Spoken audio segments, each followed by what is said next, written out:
तुम्ही विश्वनाथ दीनरंगमियनाथ, कृपा कराल ते थोडी पाया पडिलो बराडी। काय उणे तुम्हापासी मितो अल्पची संतोषी, कृपा कराल ते थोडी पाया पडिलो बराडी। तुका म्हणे देवा काही भातुके पाठवा, कृपा कराल ते थोडी पाया पडिलो बराडी। योंत प्रविशम वाचमिमां प्रसुप्तां, संजीवयति खिल शक्तिधर स्वदाम्ना। अन्याशास्त्रचरण श्रवणत्वगादीन्, प्राणा नमो भगवते पुरुषाय तुभ्यं। पांडुरंगा करू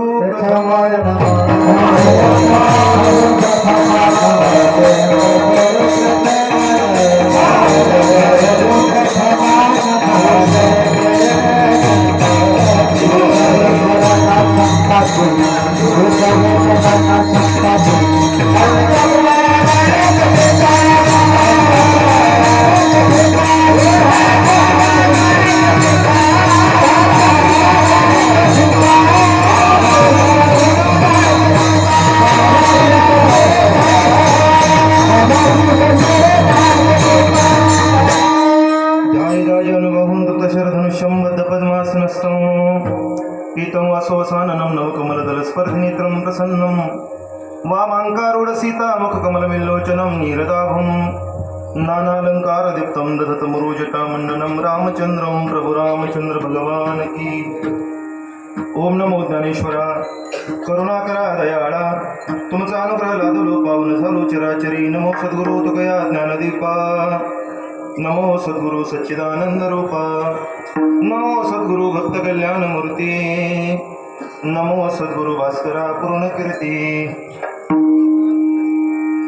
तुम्ही विश्वनाथ दीनरंगमियनाथ, कृपा कराल ते थोडी पाया पडिलो बराडी। प्रस्तुत रक्तप्रसंगी कीर्तनरूपी सेवेसाठी निवडलेला भंग वैरागी भास्कर जगद्गुरु तुकोबर यांचा चार चरणाचा अत्यंत महत्त्वाचा, परमात्मा विश्वेश्वराच्या समोर आपल्या अंतःकरणातील काही भावना व्यक्त करणारा भंग आहे। विठ्ठल विठ्ठल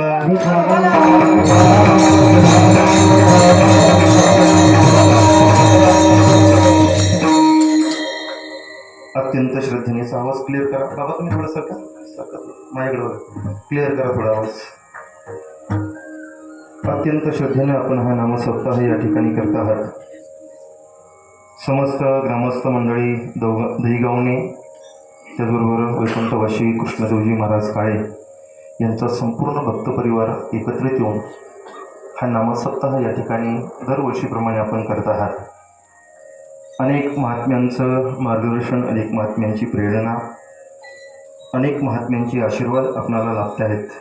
वैकुंठवासी श्री हरिभक्तीपरायण गुरुवारी पांडुरंग महाराज गुले, वैकुंठवासी हरिभक्तीपरायण विठ्ठल बाबा भवी निमगावकर, त्याचबरोबर स्वर्गीय लोकनेते मारुतरावजी गुले पाटील यांच्या सर्वांच्या प्रेरणेने, त्याचबरोबर हरिभक्तीपरायण भास्करगिरीजी बाबा यांच्या प्रेरणेने, आमचे परमस्नेही आदरणीय हरिभक्तीपरायण गुरुदास नवनाथ महाराज काळे यांच्या मार्गदर्शनाखाली व आपल्या सर्वांचे लाडके नरेंद्र पाटील घुले, त्याचबरोबर चंद्रशेखर पाटील घुले या सर्वांच्या सहकार्याने हा भव्य दिव्य अशा स्वरूपाचा सोहळा या ठिकाणी संपन्न होतो आहे। या सोहळ्यातील आजची ही तिसऱ्या दिवसाची कीर्तनरूपी सेवा आपणा सर्व ग्रामस्थांच्या वतीनं, सर्व भक्ती परिवाराच्या वतीनं, आमचे परमस्नेही आदरणीय हरिभक्तीपरायण काळेबाबांच्या वतीनं, आमचे सर्व मित्रपरिवार आज या ठिकाणी उपस्थित आहेत। आमच्या उजव्या बाजूला संगीत विशारद हरिभक्तीपरायण हनुमंत महाराज आचपळे आहेत, त्याचबरोबर आमचे परम मित्र, मी त्यांना सख्खे मित्र म्हणत असतो, माझे सख्खे मित्र हरिभक्तीपरायण निलेश महाराज, त्याचबरोबर काळे बाबा तेही या ठिकाणी उपस्थित आहेत। सर्व मंडळी या ठिकाणी उपस्थित आहेत। इकडे आमचे सर्व टाळकरी मंडळी, सर्व प्रेमाची मंडळी या ठिकाणी उपस्थित आहेत।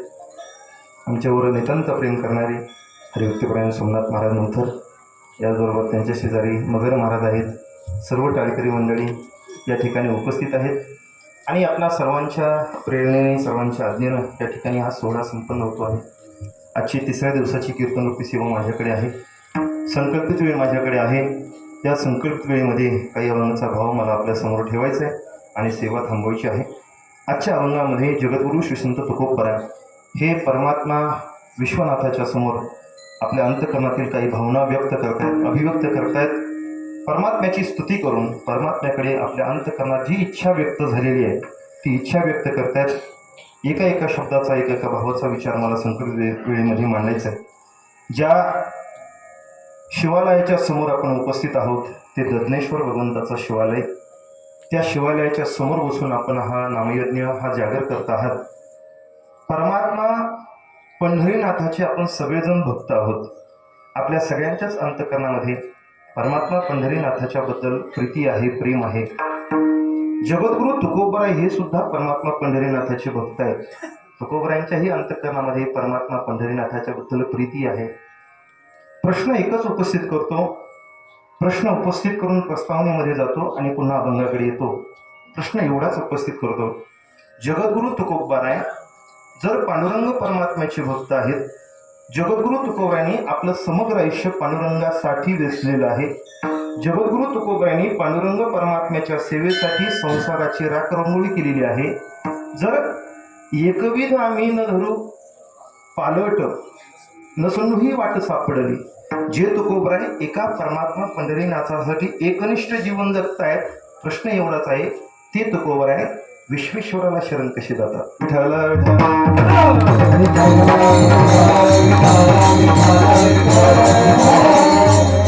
मला आवाज आणखी क्लिअर झालेला आहे. जे तुकोबरायांनी आपलं समग्र आयुष्य पंढरीनाथासाठी वेचलेलं आहे, ते तुकोबराय कशी विश्वेश्वराला शरण जात आहेत?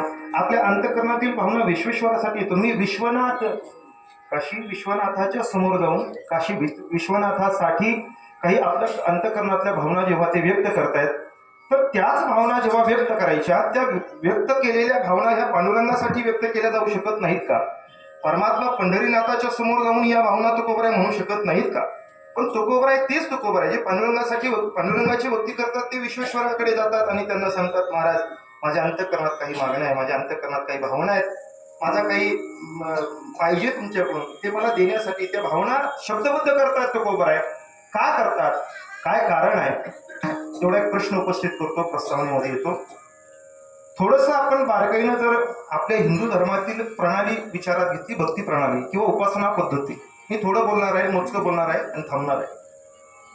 भारतीय हिंदू संस्कृतीची थोडीशी जर आपण उपासना पद्धती विचारात घेतली, अगदी ज्ञानोबराय 700-750 वर्षापूर्वी, ज्ञानोबरायांच्या पूर्वीचा, अगदी पूर्वीचा काळ जर आपण गेलो इतिहासामध्ये थोडंसं शोधलं, तर मी थेट शंकराचार्यांपर्यंत जातो, तिथून सुरुवात करतो. शंकराचार्यांच्या पासून ज्या उपासना पद्धती मांडल्या गेल्या, त्याच्यामध्ये मुख्य 5 उपासना पद्धती मांडल्या गेल्या.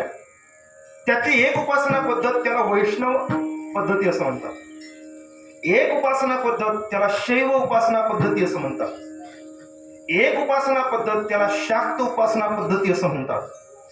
एक उपासना पद्धत त्याला गणपत्य उपासना पद्धती असं म्हणतात. आणि 5वी उपासना पद्धती त्याला सौर उपासना पद्धती असं म्हणतात. विठाला विठाला.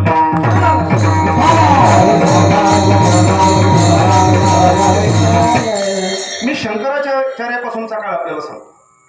5 उपासना पद्धती ज्या प्रामुख्यानं मानल्या जायच्या, त्याच्यामध्ये एक वैष्णव, शैव, शाक्त, गणपत्य आणि सौर. कुणाला म्हणतात वैष्णव? जे विष्णूची उपासना करतात त्यांना वैष्णव म्हणा. जे शिवाची उपासना करतात त्यांना शैव म्हणा. जे शक्तीची उपासना करतात त्यांना शाक्त म्हणा. जे गणपतीची उपासना करतात त्याला गणपत्य असं म्हणा. आणि जे सूर्याची उपासना करतात त्यांना सौर असं म्हणा. विठाला विठाला.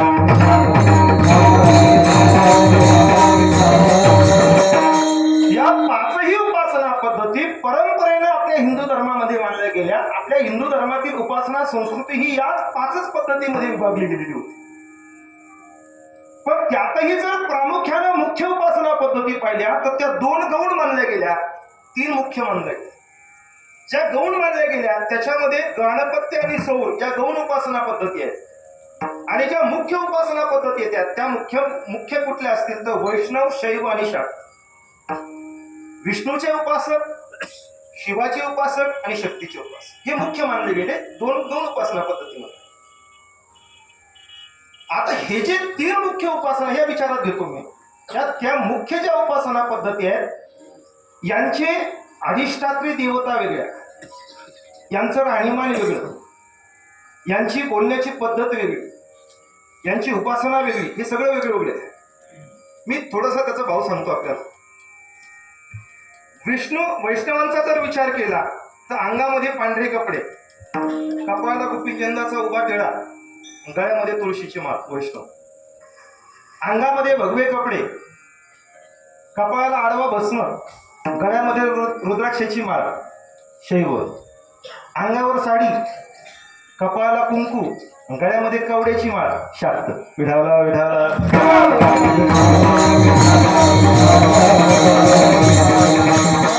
या आपापल्या पद्धतीनं उपासना पद्धती आपापल्या पद्धतीनं करत करत करत ही हिंदू संस्कृती सगळीच भक्तिमय आहे, पण आपापल्या पद्धतीनं ते चालू आहे. मुद्दा एवढा आहे की त्या काळाचा इतिहास थोडासा जर चालला आपण तर त्याच्यामध्ये एक गोष्ट प्रामुख्याने आपल्या लक्षात येईल. सगळेजण आपापल्या पद्धतीने उपासना करत होते, पण त्याच्यामध्ये सगळ्यात महत्वाचा गाभा काय असेल तर प्रत्येकाच्या अंतःकरणामध्ये आपापल्या देवतेविषयी कट्टरतावाद होता. इतका कट्टरतावाद होता की वैष्णव शैवाचं दर्शन करत नव्हते. दर्शन जाऊ द्या, वैष्णव शैवाचं तोंडही पाहत नव्हते, शैव शाक्तांचं तोंड पाहत नव्हते. वैष्णव शैवांची उपासना पद्धती मान्य करत नसायची, शैव शाक्तांची उपासना पद्धती मान्य करत नसायची, शाक्त वैष्णवांची उपासना पद्धती मान्य करत नसायची. वाचण्यात तर एवढं आलंय निलेश महाराज माझ्या, असं म्हणतात वैष्णवांच्या घरच्या मुली शैवांच्या घरी दिल्या जात नव्हत्या. इतका कट्टरतावाद होता. वैष्णवाच्या घरची मुली जर तो शाक्त असेल किंवा शैव असेल तर त्याच्या घरी ती मुलगी दिली जात नसायची. का? आम्ही वैष्णव आहोत आणि ती शैव आहे. इतका कट्टरतावाद. शैवांच्या घरच्या मुली वैष्णवांच्या घरी दिल्या जात नसायच्या. एवढा कट्टरतावाद होता. याच्या पुढे जाऊन सांगू का? झोपलेले महिला मंडळी झोपतात हो काय सांग. याच्याही पुढे जाऊन सांगतो, वैष्णवांच्या घरच्या स्त्रिया घरामध्ये आडवं सारवण कधी घेत नव्हत्या. का? वैष्णवांच्या घरच्या स्त्रिया घरामध्ये आडवं सारवण घेत नव्हत्या. का? कारण आडवा गंध शैवांचा आहे म्हणून. विठाला विठाला.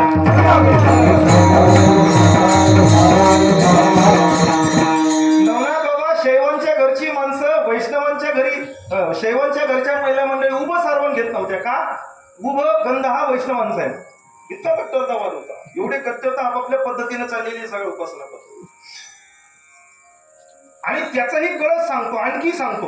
म्हणजे इतिहास पहा, मी थोडं वाचलंय त्याच्या संदर्भामध्ये. हनुमान बाबा, मद्रासच्या हायकोर्टामध्ये आणखी एक केस पेंडिंग आहे.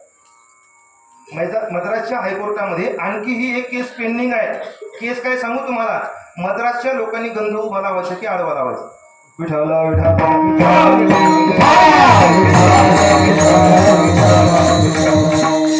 अनेक वर्ष झाले केस बोर्डावर येते, जज बदलत गेले, पण केसचा निकाल लागला नाही नेमका गंध कसा लावायचा. इतका कट्टरतावाद आपापल्या उपासना पद्धतीच्या निमित्तानं चालू होता. पण हा सगळ्या कट्टरतेचा जो वाद आहे, हा वाद हळूहळू हळूहळू हळूहळू पुढे सरकत चालला. आणि या महाराष्ट्र भूमीचं काय पुण्य असेल कुणाला माहिती. या महाराष्ट्र भूमीचं सगळ्यात मोठं सुदैव सद्भाग्य उदयाला आलं आणि या महाराष्ट्र भूमीमध्ये माऊली महावैष्णव ज्ञानोबा यांनी जन्म घेतला. माऊली महावैष्णव ज्ञानोबा यांनी या पृथ्वी तलावर या महाराष्ट्र भूमीमध्ये जन्म घेतला आणि सगळ्यात मोठी क्रांती ज्ञानोबा यांनी काय केली असेल, या सगळ्या उपासना पद्धतींना एकत्रित घेऊन आले आणि एक संप्रदाय निर्माण केला. त्याचं नाव वारकरी संप्रदाय. या सगळ्या उपासना पद्धती ज्या आपापल्या परीने उपासना करत होत्या, त्या सगळ्या उपासना पद्धती एका केंद्रात आणल्या, एका झेंड्याखाली आणल्या, एका पताकाखाली आणल्या आणि या सगळ्यांना सांगितलं, बाबांनो, तुम्ही ज्याच्यासाठी वाद करताय टाळकरी मंडळी, ते हर आणि हरी यांच्यामध्ये कुठल्याही प्रकारचा हरिहरा भेद नाही करू.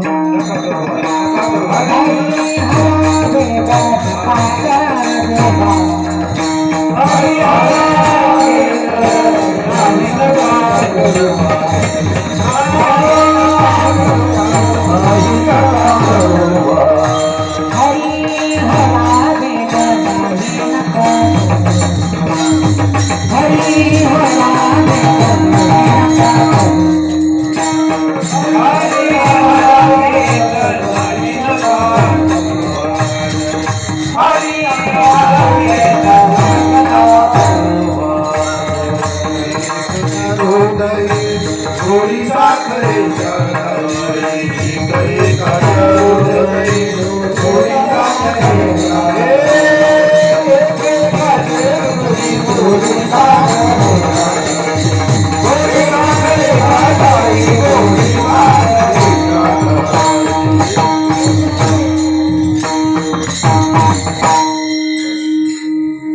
हरिहरा भेद नाही नका करू वाद. झाकली म्हणून 1.25 लाखाची असते. विठाला विठाला.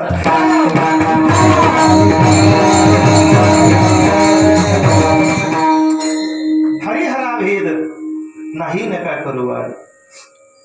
सोमनाथ महाराज हे असं म्हणायचं नाही. हरिहरा भेद नाही नका करू वाद असं म्हणायचं नाही. असं म्हणायचं हरिहरा भेद नाही नका करू वाद. विठाला विठाला.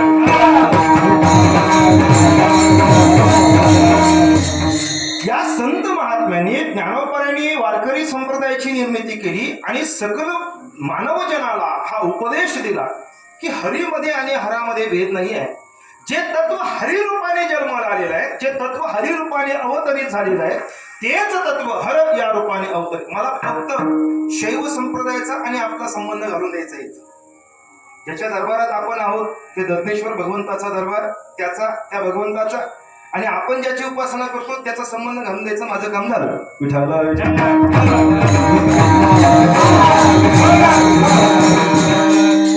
आणखी शक्तीची उपासना राहते, तिचाही संबंध घालून देतो, काळजी करू नका, तिचाही संबंध घालून देतो. हरीमध्ये आणि हरामध्ये भेद नाही हे तत्वज्ञान हा सिद्धांत वारकरी संप्रदायाने आपल्याला दिला. आणि ज्ञानोबरायांच्या नंतर ज्ञानोबरांनी सगळ्यात मोठी क्रांती काय केली असेल अवताराची. मी आपल्याला सगळ्यांना माहिती आहे ज्ञानोबरांची सगळ्यात मोठी क्रांती म्हणजे ज्ञानेश्वरी आहे. ज्ञानेश्वरी आपल्या हातात दिली ज्ञानोबरांनी, हीच आध्यात्मिक दृष्टीने सगळ्यात मोठी झालेली क्रांती आहे. पण मी सामाजिक दृष्टीने जी क्रांती ज्ञानोबरांनी केली ती आपल्या समोर ठेवतो. बऱ्याच वेळेला असं होतं की ज्ञानोबरांच्या ज्ञानेश्वरीच्या अंगाने जर आपण गेलो, आध्यात्मिक ज्ञानाच्या अंगाने गेलो, तर आपल्याला त्यांचं मोठेपण समजून येतं. पण एखादा व्यक्ती जेव्हा जन्म घेतो त्यावेळेला जन्म घेतल्यानंतर वारकरी किंवा आध्यात्मिक अंगाने त्याचं जे कर्तव्य असतं ते महत्वाचं इतकं नसतं, त्याचं सामाजिक काही कर्तव्य असतं, तीही आपल्याला विचारात घ्यावं लागतं. ज्ञानोबरांनी जी सामाजिक क्रांती 750 वर्षापूर्वी करून दिली ती आपल्या समोर ठेवतो मी. आपण कधी विचारही केला नसेल या गोष्टीचा. आध्यात्मिक क्षेत्रामध्ये ज्ञानोबरांनी ज्ञानेश्वरी, अमृतानुभव, हरिपाठादी ग्रंथ आपल्या समोर ठेवले. पण सामाजिक सगळ्यात मोठी क्रांती काय असेल तर या सगळ्या विभिन्न झालेल्या वेगवेगळ्या भरकटलेल्या समाजाला एका ठिकाणी ज्ञानोबराई घेऊन आले. सगळ्यांना उपासना पद्धती सांगून दिल्या, हरीमध्ये आणि हरामध्ये भेद. आणखी एक क्रांती सांगू ज्ञानोबरांची आपल्याला. महिलांना आपण मागासलेलं समजत होतो, महिला मागासलेल्या होत्या, महिला मागासलेल्या होत्या. अगदी म्हणजे ही पिढी सोडून मागची जरी पिढी आपण गेलाय, बाबांची पिढी जरी पाहिली तर आपल्या मागच्या पिढीमध्ये महिलांच्या डोक्यावरचा पदरही ढळत नव्हता, ही संस्कृती होती. काय बोलतोय मी, आपल्याला लक्षात येते आपल्या. म्हणजे डोक्यावरचा पदर न ढळू देण्याची प्रथा एक बंधन होतं, ते संस्कृती होती, ती जबाबदारी होती प्रत्येक स्त्रीची. मग मागच्या म्हणजे 100 वर्षापूर्वी, 50-60 वर्षापूर्वी आपण गेलो तर डोक्यावरचा पदर ढळत नव्हता. 750 वर्षापूर्वी आपली परिस्थिती काय असेल. आजही आपण जर राजस्थान आदी राज्यामध्ये गेलो तर आजही त्यांची बुरखी वर येत नाही. 750 वर्षापूर्वी आमच्या हिंदू धर्मातील ज्या स्त्रिया आहेत त्यांची परिस्थिती काय असेल, त्यांना घराच्या बाहेर निघण्याचीही मला असं वाटतं परवानगी नसेल. आणि त्या काळामध्ये ज्ञानोबरांनी क्रांती केवढी केली असेल. ज्या काळामध्ये महिलेला घराच्या बाहेर येण्याची परवानगी नाही, त्या काळामध्ये माझ्या ज्ञानोबरांनी मुक्ताईला अभंग लिहिण्याचा अधिकार दिला. त्या काळामध्ये माझ्या ज्ञानोबरांनी जनाबाई महाराजांना, जी जनाबाई महाराज दातेवर गाणं गाणारी होती, जात दळण दळणारी जनाबाई, त्या जनाबाई महाराजांना माझ्या ज्ञानोबरांनी सांगितलं घरात बसू नका, अभंग लिहा. साक्षरता काय, कुणी बोलायचं आम्ही साक्षरता, आम्ही घरातल्या बाईला काढल्या शाळेत नेऊन ठेवल्या. माझ्या ज्ञानोबरांनी 750 वर्षापूर्वी सुशिक्षित केल्यात बाईला. विठाला विठाला.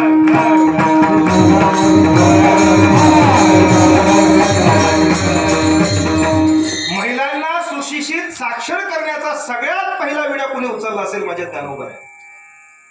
जनाबाई महाराजांना अभंग लिहिण्याचा अधिकार दिला. मुक्ताबाई महाराजांना अधिकार फडावर दिला. तुम्ही सांगा कुणी चाल म्हणायची, काय अधिकार आहे, कीर्तन करण्याचं नाही आहे. विठाला विठाला चाल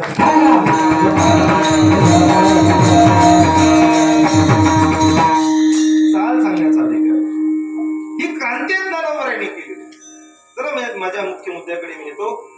या सगळ्याच्या परंपरा, वेगवेगळ्या भरकटलेल्या परंपरा, संत महात्मे एकत्रित आणल्या.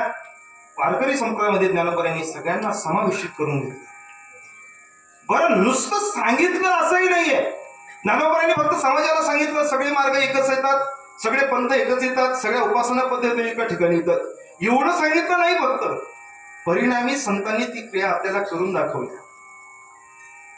ज्ञानोबा संतांचा सिद्धांतच आहे, संत फक्त सांगत नाही, तैसे संत जगी क्रिया करून दाविती. संत महात्मे फक्त सांगण्याचं काम करत नाहीत, परिणामी तो सिद्धांत ते आपल्याला जगून दाखवतात. आपल्याला तो सिद्धांत आपल्या समोर क्रियेने करून दाखवतात. फक्त सांगत नाहीत, फक्त सांगायचं काम आमचं. झोपली का काय तुम्ही? फक्त सांगणं हे काम आमचं, करायचं काहीच नाही. विठाला विठाला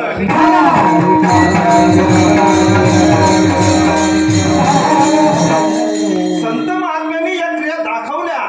हे सगळे तत्व एक आहेत, जे हर आहे, जे हरी आहे, हे एकच आहे. हे तत्व आपल्याला जगून दाखवलं संत महात्मा. पंढरपूर मधली घडलेली घटना सांगतो आपल्याला. तत्कालीन त्या काळातले एक पाटील पंढरपूरला परमात्म्याच्या दर्शनासाठी आले. परमात्म्याचं दर्शन घेतलं. गडगंजी श्रीमंत, का कोण जाणे काय त्यांच्या डोक्यामध्ये आला विचार, म्हणून त्यांनी त्यांच्या त्या पुजारी वगैरे तिथं होते त्यांना सांगितलं, बाबांनो, पंढरीनाथाचं माझं दर्शन झालं. माझ्या अंतःकरणामध्ये अशी भावना निर्माण झाली आहे की परमात्म्याच्या कमरेला, कटीवर, ज्या कटीवर परमात्म्याने हात दिलेले आहेत, त्या परमात्म्याच्या कटीवर एक सोन्याचा कंबरपट्टा बनवावा अशी माझी इच्छा झाली. कशाचा? सोन्याचा, सुवर्णाचा कंबरपट्टा बनवावा अशी माझी इच्छा झाली. पण अट अशी आहे की कंबरपट्टा अशा व्यक्तीच्या हाताने बनवायचा, पुन्हा तसा कंबरपट्टा कोणाला बनवता नाही आला पाहिजे. जरा शोध घ्या, कोणी असेल तर बघा. ते सेवक कामाला लागले पंढरपूरमध्ये, इकडे तिकडे बघा कोण चांगला कारागीर आहे, कोण चांगला कारागीर आहे सोनार समाजामध्ये. बघता बघता बघता नरहरी महाराजांचं नाव समोर आलं. नरहरी सोनार त्यांच्या घरी गेले. त्यांना विचारलं, पाटलांची इच्छा आहे की परमात्मा पंढरीनाथसाठी सोन्याचा कंबरपट्टा बनवायचा. आपण बनवलं तर खूप चांगलं होईल. नरहरी महाराजांनी सांगितलं, मी बनवायला काही अडचण नाहीये, मला हरकत काही नाही, पण अडचण अशी आहे, मी शैव संप्रदायाचा आहे. मी परमात्मा पंढरीनाथाचं तोंडही पाहत नाही, मी विठ्ठलाचं तोंड पाहत नाही, त्याचं दर्शन करत नाही. मी शैव संप्रदायाचा आहे. मी माझ्या डोळ्याने एकाच देवाचं दर्शन घेतो, ते म्हणजे भगवान शिव. दुसरं कुणाचं दर्शन घेत नाही. आणि दर्शनच घेत नाही म्हटल्यानंतर कंबरपट्टा बनवायचं म्हटलं तर माप घ्यावं लागेल, कमराचं माप घ्यावं लागेल. आणि कमराचं माप घ्यायचं म्हटलं तर मंदिरात यावं लागेल. मंदिरात आलं की त्याला पाहावं लागेल. मी तर त्याला पाहत नाही. बनवायला माझी ना नाही. कारागीर हुशार असतात, ते त्यांच्या पद्धतीने बरोबर बोलतात. बनवायला माझी ना नाही, पण देवाचं मी दर्शन घेत नाही, करायचं का? तर ती सेवक काय करणार? ते आले पाटलाकडे. पाटलाला सांगितलं, पाटील कसं आहे, अशी अशी अडचण आहे. ते नाही म्हणतात. ते म्हणतात मी पांडुरंगाच्या मंदिरात येत नाही, पांडुरंगाचं दर्शन घेत नाही, करावं काय? पाटील म्हणले, मी विनंती करतो. पाटील स्वतः तिथे गेले. पाटील म्हणजे सोमनाथ पाटील नाही, त्यावेळेचे पाटील. ते स्वतः तिथे गेले आणि तिथं जाऊन सांगितलं, काय अडचण काय तुम्हाला? ते म्हटले, मी मंदिरात जात नाही, विठ्ठलाचं तोंड पाहत नाही, बनवायला माझी ना नाहीये, अडचण काही नाही. पाटील म्हणजे तसं कसं होईल? काहीतरी मार्ग काढावा लागेल ना. काय मार्ग काढायचा? शेवटी सर्वानुमते एक मार्ग असा निघाला, मंदिरात यायचं, डोळे बांधून यायचं. तुम्ही देवाचं तोंड पाहत नाही, एवढीच अट आहे ना. डोळे बांधून आलात तर काय अडचण आहे? डोळे बांधून मंदिरात चला. देवाचं तोंड पाहू नका, फक्त कमराचं माप घ्या, बाहेर नाही का? महाराजांनाही ते मान्य झालं ना. हरी महाराजांना डोळ्याला पट्टी बांधली, पुढे दिसतं का? हो, दुसरी बांधली. पुढे दिसतं का? तिसरी बांधली. 7 पट्ट्या बांधल्या. जोपर्यंत पुढं काहीच दिसत नाही तोपर्यंत पट्ट्या बांधल्या. मंदिरात घेऊन आले. चला माझ्या मुख्य मुद्द्याकडे यायचं मला. मंदिरात घेऊन आले आणि मंदिरात आल्यानंतर भगवान परमात्म्याच्या कमरेवर माप घेण्यासाठी जेव्हा त्यांनी हात फिरवला नरहरी महाराजांनी, त्यावेळेला बांधलेल्या डोळ्यानिशी नरहरी महाराजांनी पाटलाला विचारलं, पाटील मला नेमकं विठ्ठलाच्या मंदिरात आणलं की शिवाच्या एखाद्या शिवालयात आणलं? कारण मला हे पांडुरंगाचं कंबळ भासत नाहीये, मला असं जाणवत आहे की भगवान शिवालयाच्या पिंडीला मी स्पर्श करतोय. विठाला विठाला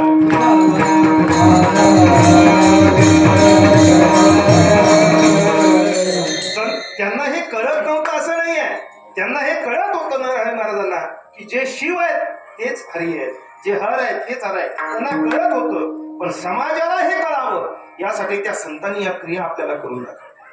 त्यांनी आपल्याला दाखवून दिलं की हरीमध्ये आणि आले. त्याच्यानंतर नरहरी महाराज विठ्ठलाचे भक्त झाले. त्यांच्या लक्षात आलं की पुन्हा यांच्या दोघांमध्ये कुठलाच भेद नाही.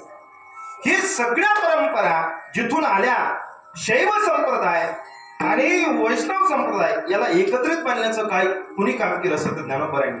आणि आणखी त्यातला आणखी एक पुरावा देऊन जातो. पुराव्याचंच कीर्तन करतोय सध्या मी सगळं. आणखी एक पुरावा त्याला देऊन जातो.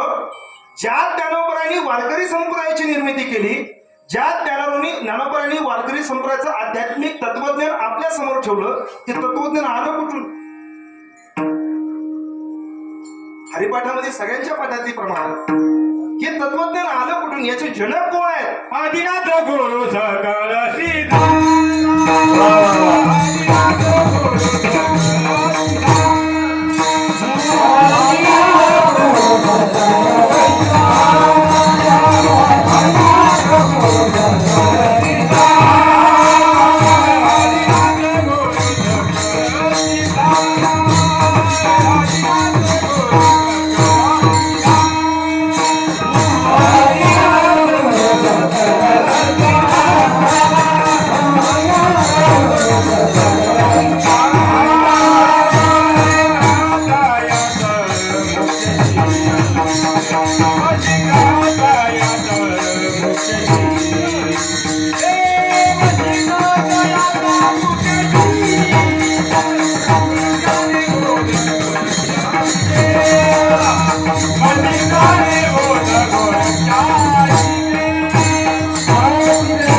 सकळ सिद्ध मच्छिंद्रतयाचा मुख्य शिष्य. या वारकरी संप्रदायाच्या तत्वज्ञानाचे जनक कोण आहे? जे वारकरी संप्रदाय जे हरीची सेवा करतात, भगवान श्रीकृष्ण परमात्म्याच्या विष्णूच्या परंपरेमध्ये आपण येतो, जे तत्वज्ञान आपण मान्य करतो ज्ञानोबारांनी दिलेलं, ते तत्वज्ञानाची जनक कोण आहे? आदिनाथ गुरु भगवान शंकर हेच त्या तत्वज्ञानाचे जनक आहे.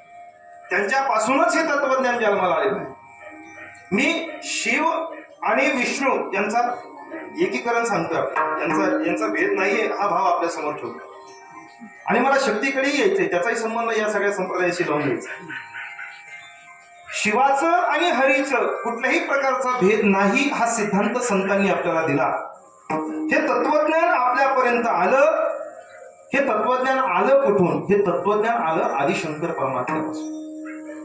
आदिनाथ गुरु सकळ सिद्धांचा मच्छिंद्रतयाचा मुख्य शिष्य. मग मच्छिंद्राने बोध गोरक्षाशी केला. गोरक्षाने ते गणिनाथाला दिलं, गणिनाथाने निवृत्तीनाथांना दिलं, आणि मग निवृत्तीनाथाने ते तत्वज्ञान ज्ञानोबारांच्या पर्यंत दिलं.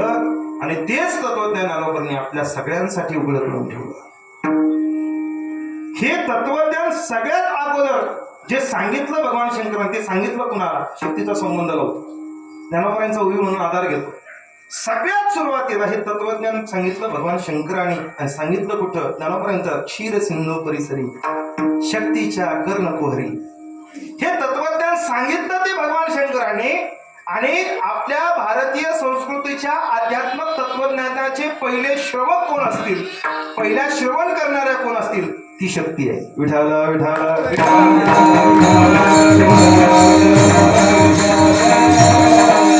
भगवान शंकरांनी ते सांगितलं. ज्ञानोबांना क्षीर सिंधू परिसरी दुधाचा समुद्र, त्या समुद्राच्या परिसरामध्ये हे तत्वज्ञान सांगितलं. कोणी सांगितलं?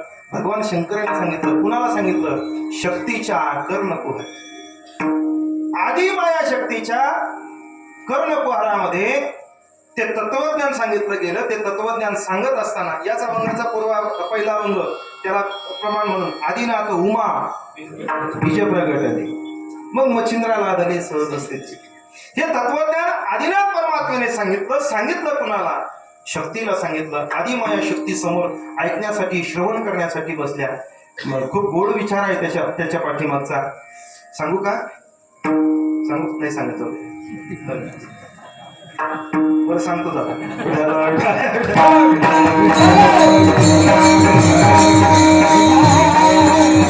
हे तत्वज्ञान आदिशंकर परमात्मा सांगतायत, क्षीरसिंधू परिसरामध्ये सांगतायत.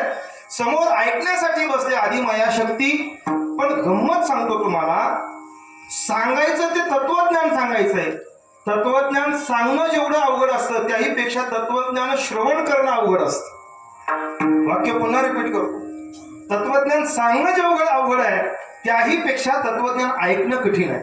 म्हणून ऐकण्यासाठी सुद्धा तेवढे कान तयार असावे लागतात तत्वज्ञान ऐकायला. बऱ्याच वेळेला आमच्या जीवनामध्ये अशा परिस्थिती येतात महाराज, आम्ही फक्त बोलत राहतो, समोर कोणीच जागा नसतं. ऐकण्यासाठी अधिकार लागतो. जसं हनुमंत महाराज शास्त्रीय संगीत ऐकण्यासाठी अधिकार लागतो. शास्त्रीय संगीत गाणं जेवढं अवघड आहे त्याहीपेक्षा कळणं कठीण आहे. शास्त्रीय संगीत कळणं सोपं नाहीये. त्यासाठी कान तयार असावे लागतात, त्याच्यात ते दर्दी माणसं असावे लागतात, त्या नजाकती कळाव्या लागतात, सगळं कळावं लागतं. तसं तत्वज्ञान ऐकणं सुद्धा तेवढं कठीण आहे. प्रसंग इतका गोड आहे. भगवान आदिशंकर परमात्मा तत्वज्ञान सांगतायत. ऐकण्यासाठी आधी मायाशक्ती समोर बसलेले आहेत आणि सांगत असताना परमात्मा सांगतायत. आणि सांगणारा जेव्हा सांगतो तेव्हा ऐकणाऱ्याचे काही लक्षणं असतात. ऐका, आम्हाला हे संस्थेमध्ये कीर्तनाच्या परीक्षेच्या अगोदर शिकवलं जातं. हे सगळं संस्थेमध्ये शिकवलं जातं. जेव्हा सांगणारा काही सांगतो त्यावेळेला ऐकणारा ऐकतो आहे याची काही लक्षणं तपासावी लागतात वक्त्याला सुद्धा. भामीत कीर्तन करून चालत नाही महाराज. विठ्ठल विठ्ठल.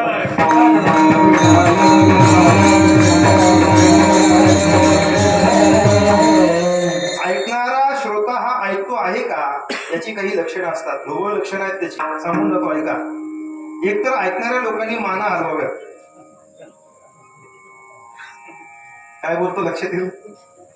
एक तर ऐकणाऱ्या लोकांनी माना हलवाव्यात, नाहीतर हुंकार द्यावा, तरच ऐकतायत असं करतो. विठाला विठाला.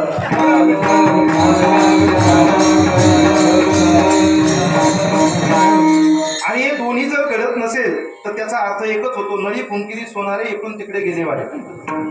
बस, दुसरं काही त्याचा अर्थ होत नाही. परत हे गाळगेरी रिचविता जड असा त्याचा अर्थ होतो.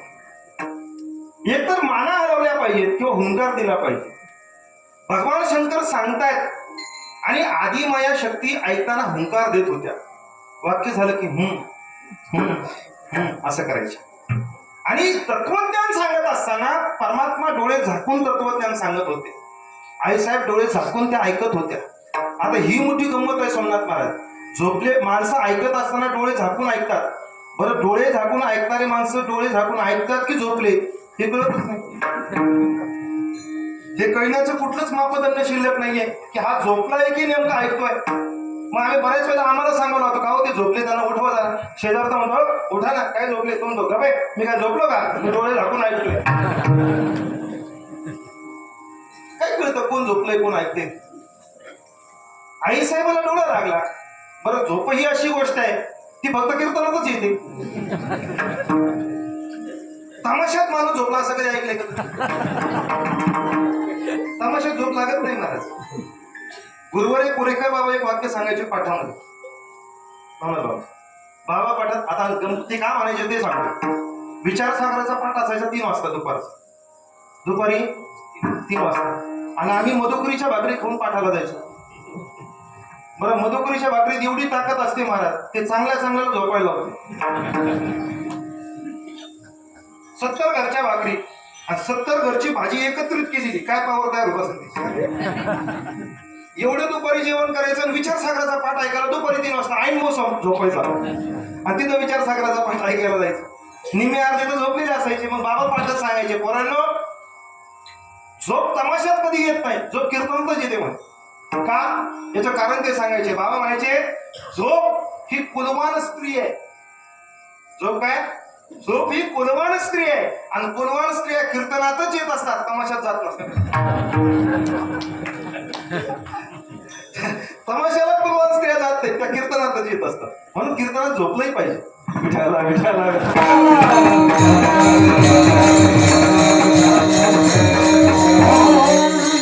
ते एवढं जे बोललो ते तुम्ही झोपू नये म्हणून बोलू, बाकी काय नाही. चला, आधी माया शक्ती ते श्रवण करतात, पण डोळे झाकून ऐकत असल्यामुळे तत्वज्ञान आहे. श्रवण करता करता डोळा लागला, डोळा लागला पण हुंकार बंद झाला नाही. हुंकार तसा चालू होता. सगळं तत्वज्ञान सांगून झालं, आणि ज्यावेळेला भगवान शंकरांनी डोळे उघडले, पाहतात तर आधी माया शक्तीनं त्या झोपलेल्या होत्या. उमा माता झोपलेल्या होत्या, आणि त्यांच्या मनामध्ये प्रश्न निर्माण झाला की जर ही झोपलेली आहे तर हुंकार कोण देते? मला हुंकार येतोय कुठून? चांगलं परीक्षण केलं तेव्हा लक्षात आलं, ज्या समुद्राच्या परिसरामध्ये ते झोपलेले होते, त्या समुद्राच्या काठावरती एक मासळी तिथे येऊन थांबलेली होती. त्या मासळीच्या पोटामध्ये एक गर्भ होता. तो गर्भ मासळीच्या पोटामध्ये तत्वज्ञान ग्रहण करत होता, आणि मासळीच्या पोटातून त्यांना हुंकार देत होता. जो गर्भ ते श्रवण करत होता त्याचं नाव आहे मत्स्येंद्रनाथ, मच्छिंद्रनाथ. विठाल विठाल.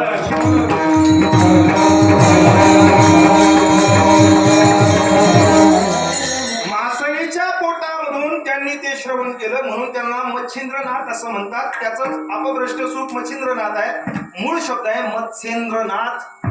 मच्छिंद्रनाथांनी ते श्रवण केलं, मच्छिंद्रनाथांनी ते तत्वज्ञान, मच्छिंद्राने बोध गोरक्षासी दिला, गोरक्षासी केला, गोरक्षनाथांनी गहिनीनाथाला दिलं. मग ती परंपरा ज्ञानोबा यांच्यापर्यंत आली. मी तिन्हींचाही संबंध आपल्याला लावून दिला. हे जे तत्वज्ञान आपल्याकडे आहे, जी तत्व उपासना पद्धती आपल्याकडे येते, या सगळ्या उपासना पद्धतींचा एकत्रित संबंध ज्ञानोबरायांनी लावला. आणि तेच ज्ञानोबराय, जे ज्ञानोबराय पंढरीनाथ परमात्म्याचे उपासक आहेत, तेच ज्ञानोबराय भगवान शंकराचेही उपासक आहेत. तेच तत्व ज्ञानोबराय, तेच तुकोबराय, तेच नाथ महाराज आदी माया शक्तीचेही उपासक आहेत. म्हणून आपल्याला गाथेमध्ये परमात्म्याचं वर्णन करणारे जसे अभंग सापडतात, तसे शिवाचं वर्णन करणारेही अभंग सापडतात. तसा गोंधळ करणारेही अभंग आपल्याला सापडतात. अनादि निर्गुण प्रगटली भवानी. हे अभंग म्हणजे काय? या सगळ्या परंपरांना एकत्रित घेऊन येण्याचं काम कोणी केलं असेल? गणपत्य परंपरेने पहा ना, आपण गणपत्य परंपरेला एकीभूत केलं ज्ञानोबरांनी. ज्ञानेश्वरीची सुरुवातच गणपतीचं वर्णन करू. ओम नमो जयद्या वेद प्रतिपाद्या जय जय सुसंविद्या आत्मरूपा देवा तुझी गणेशू सकलमती. काय आहे? ज्ञानोबरांनी जगाला उद्धारक ग्रंथ निर्माण केला, जो ज्ञानेश्वरी ग्रंथ. त्या ज्ञानेश्वरीच्या ग्रंथाच्या सुरुवातीला गणपतीचं वर्णन करण्यासाठी 25 ओव्या खर्च केले. किती ओव्या? 25 ज्ञानेश्वरीच्या सुरुवातीच्या. बरं, त्यातही निलेश महाराज मला कधी कधी एवढी गंमत वाटते हातात ज्ञानेश्वरी घेतल्यानंतर. ज्ञानोबरायांना जो अपेक्षित गणपती आहे तो मला कुठंच भेटला नाही, पाहिलाच भेटला. ज्ञानोबरायांना जो गणपती पाहिजे तो गणपती कुठंच भेटत नाही मला. जेवढे भाव ज्ञानोबरायांनी त्या 25 ओव्यामध्ये गणपतीच्या संदर्भात दिले, या ज्ञानेश्वरी हातामध्ये पहा, अभ्यासून आपल्याला कळेल. मी एकच भाव सांगतो फक्त, इतका गोड भाव आहे. ज्ञानोबरायांनी जो ज्ञानोबरायांच्या गणपतीची जी सोंड आहे, ती सोंड पहा. ज्ञानोबराय म्हणतात, देखा विवेकवंतू सोयी म्हणू तोची शून्यादंडू सरळू. काय म्हणतात? सरळू. देखा विवेकवंतू सोयी म्हणू तोची शून्यादंडू सरळू. ज्ञानोबराय म्हणतात, माझ्या गणपतीची सोंड कशी आहे? सरळ आहे. काळे बाबा, मला ही ओवी वाचल्यानंतर प्रश्न असा पडला, ज्ञानोबराय म्हणतात माझ्या गणपतीची सोंड सरळ आहे, आणि वेद म्हणतो वक्रतुंड महाकाय. काय महाराज, ज्ञानोबरायांच्या कधी कधी ज्ञानेश्वरी जरा ओव्या विचारात घेताना आपली मतीच बंद होते. काय ज्ञानोबरायांचं बोलणं असेल? वेदाचा श्लोक आहे, वक्रतुंड महाकाय. वेद सांगतो गणपतीचं तोंड कसं आहे? वक्र म्हणजे वाकड. वक्रतुंड महाकाय, त्याचं तोंड कसं आहे? त्याची सोंड कशी आहे गणपतीची? वाकडी. ज्ञानोबराय म्हणतात शून्यादंड सरळ. पण गंमत सांगतो, प्रश्न पडतो पहिल्या अध्यायात. मला ज्ञानेश्वरीचे पहिल्या वाचाचा प्रश्न पडला, बरेच दिवस त्याचं उत्तर सापडलंच नाही. नेमकं गणपतीची सोंड सरळ मारायची का वाकडी मारायची? उत्तर सापडलं नाही. 17व्या अध्यायात उत्तर सापडलं. विठाला विठाला.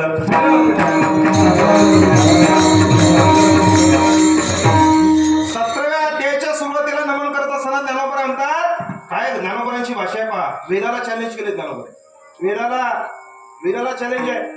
वेद म्हणतो गणपतीची सोंड वाकडी आहे, ज्ञानोबा म्हणतात सरळ आहे.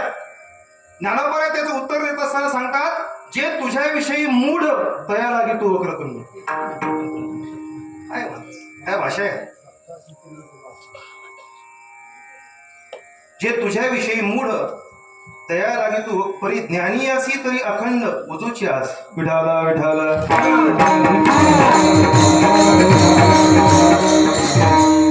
ज्ञानोबा म्हणतात, जे तुझ्याविषयी मूढ, तुला ओळखण्यामध्ये जे मूर्ख आहेत, मूढ शब्दाचा अर्थ होतो अज्ञानी.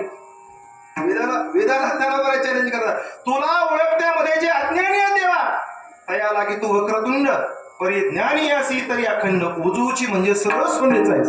विठाला विठाला.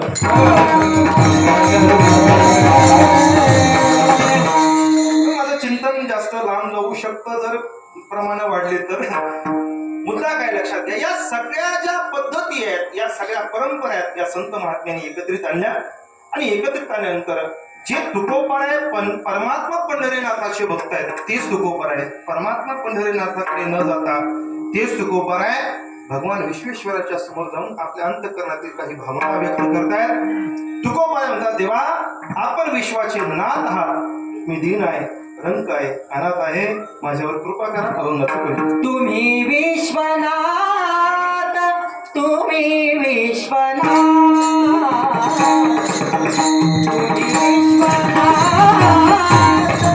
तुम्ही विश्वनाथ, तुम्ही विश्वनाथ,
तुम्ही विश्वनाथ, दीन, रंक, मी अनाथ. जगद्गुरु तुकोबा म्हणतात, देवा आपण विश्वाचे नाथ आहात.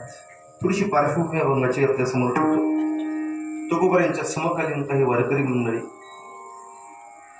तीर्थयात्रेसाठी निघाली आणि हीच सगळी मंडळी जगद्गुरु तुकोबा यांच्याकडे आली. तुकोबा यांना सांगितलं, महाराज आम्ही तीर्थयात्रेसाठी चाललेलो आहोत, आपली इच्छा असेल तर आपण चला. महाराज सांगितलं माझं काय तीर्थयात्रेला येणं जमणार, मी येऊ शकत नाही. पण एक काम करा, माझा काही निरोप तुम्ही जिथं जिथं जाल तिथं तिथं घेऊन जा. म्हणून गाथेमध्ये जे प्रकरण आहे, या प्रकरणामध्ये हे 3 अभंग तुकोबरायांचे जे पत्र तुकोबरायांनी दिले, हे 3 पत्र आले. पहिलं पत्र जे गयेसाठी दिलं, पिंड पदावरी दिला फुले करी माझे झाले गयावर, एक पत्र जे जगद्गुरु तुकोबरायांनी दिलं गयेसाठी. दुसरं पत्र जे दिलं द्वारकेसाठी, द्वारकेच्या राया धन्यवत तुझे पाया, दुसरं पत्र. आणि हे जे तिसरं पत्र दिलं ते भगवान काशी विश्वेश्वरासाठी प्रस्तुत घेतलेला जो अभंग आहे हा. तेव्हा आपण विश्वाचे नाथ आहात, मी दीन आहे, मी रंक आहे, मी अनाथ आहे, एक भाव आपल्या समोर ठेवतो. एक वाक्य सांगतो महाराज, आपण सगळे प्रापंचिक माणसं आहोत आणि प्रपंच करत असताना सगळेजण भक्तीचा आधार घेऊन घेऊन आपण जेवलो.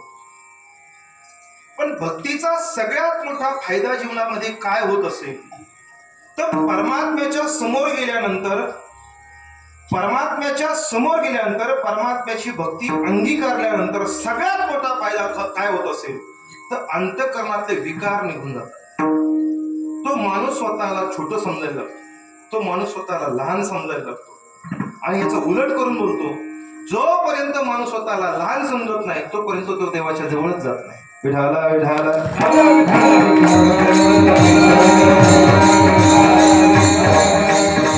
तुम्ही कितीही तत्वज्ञानी असा, तुम्ही कितीही मोठे असा, तुम्ही कितीही श्रीमंत असा, ज्या दिवशी भक्ती अंतःकरणामध्ये विराजमान होते त्या दिवशी आपल्या ठिकाणचा अहंकार गेलाच पाहिजे, आपल्या ठिकाणचा क्रोध निघून गेला पाहिजे. जेवढे जेवढे दुर्गुण अंतःकरणामध्ये शिल्लक आहेत ते दुर्गुण जर अंतःकरणातले जात नसतील असं समजा अंतःकरणामध्ये भक्तीने प्रवेश केलेला नाही, असं समजा आपण परमात्म्याच्या जवळ गेलेलो नाही. जगद्गुरु तुकोबराय विश्वेश्वराला प्रार्थना करतायत, तुम्ही विश्वनाथ आहात पण मी दीन आहे. अरे तुकोबरायांनी म्हणावं मी दीन आहे, तुकोबरायांनी म्हणावं मी रंक आहे, तुकोबरायांनी म्हणावं मी अनाथ आहे. आमच्या एकच अभंगपाठ असतो, आम्हाला वाटतं माझ्यासारखं भजलीच नाही कोण.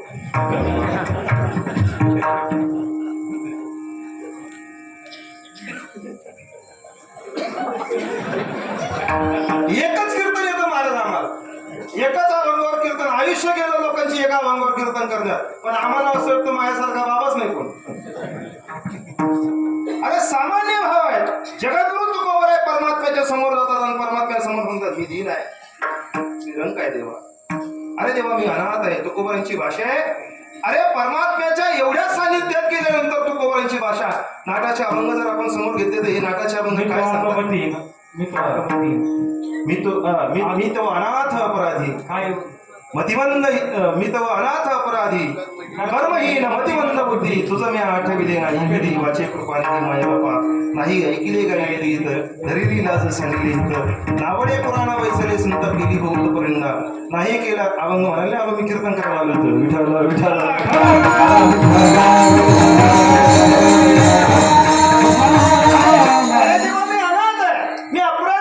नाही गायले ऐकिले गीत, मी तुझं गीत गायलं नाही, मी संत सेवा केली नाही, ही भावना तुकोबरायांची असावी. हे लहानपण येतं कुठून? हे लहानपण येतं भक्तीने. भक्ती अंतःकरणात खऱ्या अर्थाने जर विराजमान झाली तर अंतःकरणातले सगळे दोष निघून जातात. आणि जर आपल्या अंतःकरणातले दोष निघून जात नसतील तर असं समजा कुठेतरी चुकतो आपण, आपला मार्ग कुठेतरी भरकटतोय, आपण कुठल्या तरी वेगळ्या मार्गाने निघालो आहोत जर आपल्या अंतःकरणातील दोष जातात. एक वाक्य सांगतो, खूप गंभीर्यानं बोलतोय. एक वेळेला आपल्या अंतःकरणातला काम परमात्मा सहन करेल. मी खूप गंभीर्यानं बोलतोय बरं. एक वेळेला आपल्या अंतःकरणातला काम परमात्मा सहन करेल. एखाद्या वेळेला क्रोधही सहन करेल, एखाद्या वेळेला मत्सर सहन करेल, पण अहंकार परमात्म्याला सहन होईल. भक्ती क्षेत्रातला अहंकार परमात्म्याला कधी सहन होत नाही महाराज. भक्ती विराजमान अंतःकरणात झाल्यानंतर ज्याने भक्तीचा वसा अंतःकरणामध्ये धारण केला त्याच्या जीवनामध्ये सगळ्यात मोठा परिणाम काय व्हावा? त्याचा अहंकार निघून गेला पाहिजे. अहंकार निघून गेला पाहिजे, कारण त्याला तो सहन होत नाही. एकच वाक्य जातात सांगतो, तिळा एवढा जरी अहंकार झाला ना माणसाला, मेरू तो समान भारदेव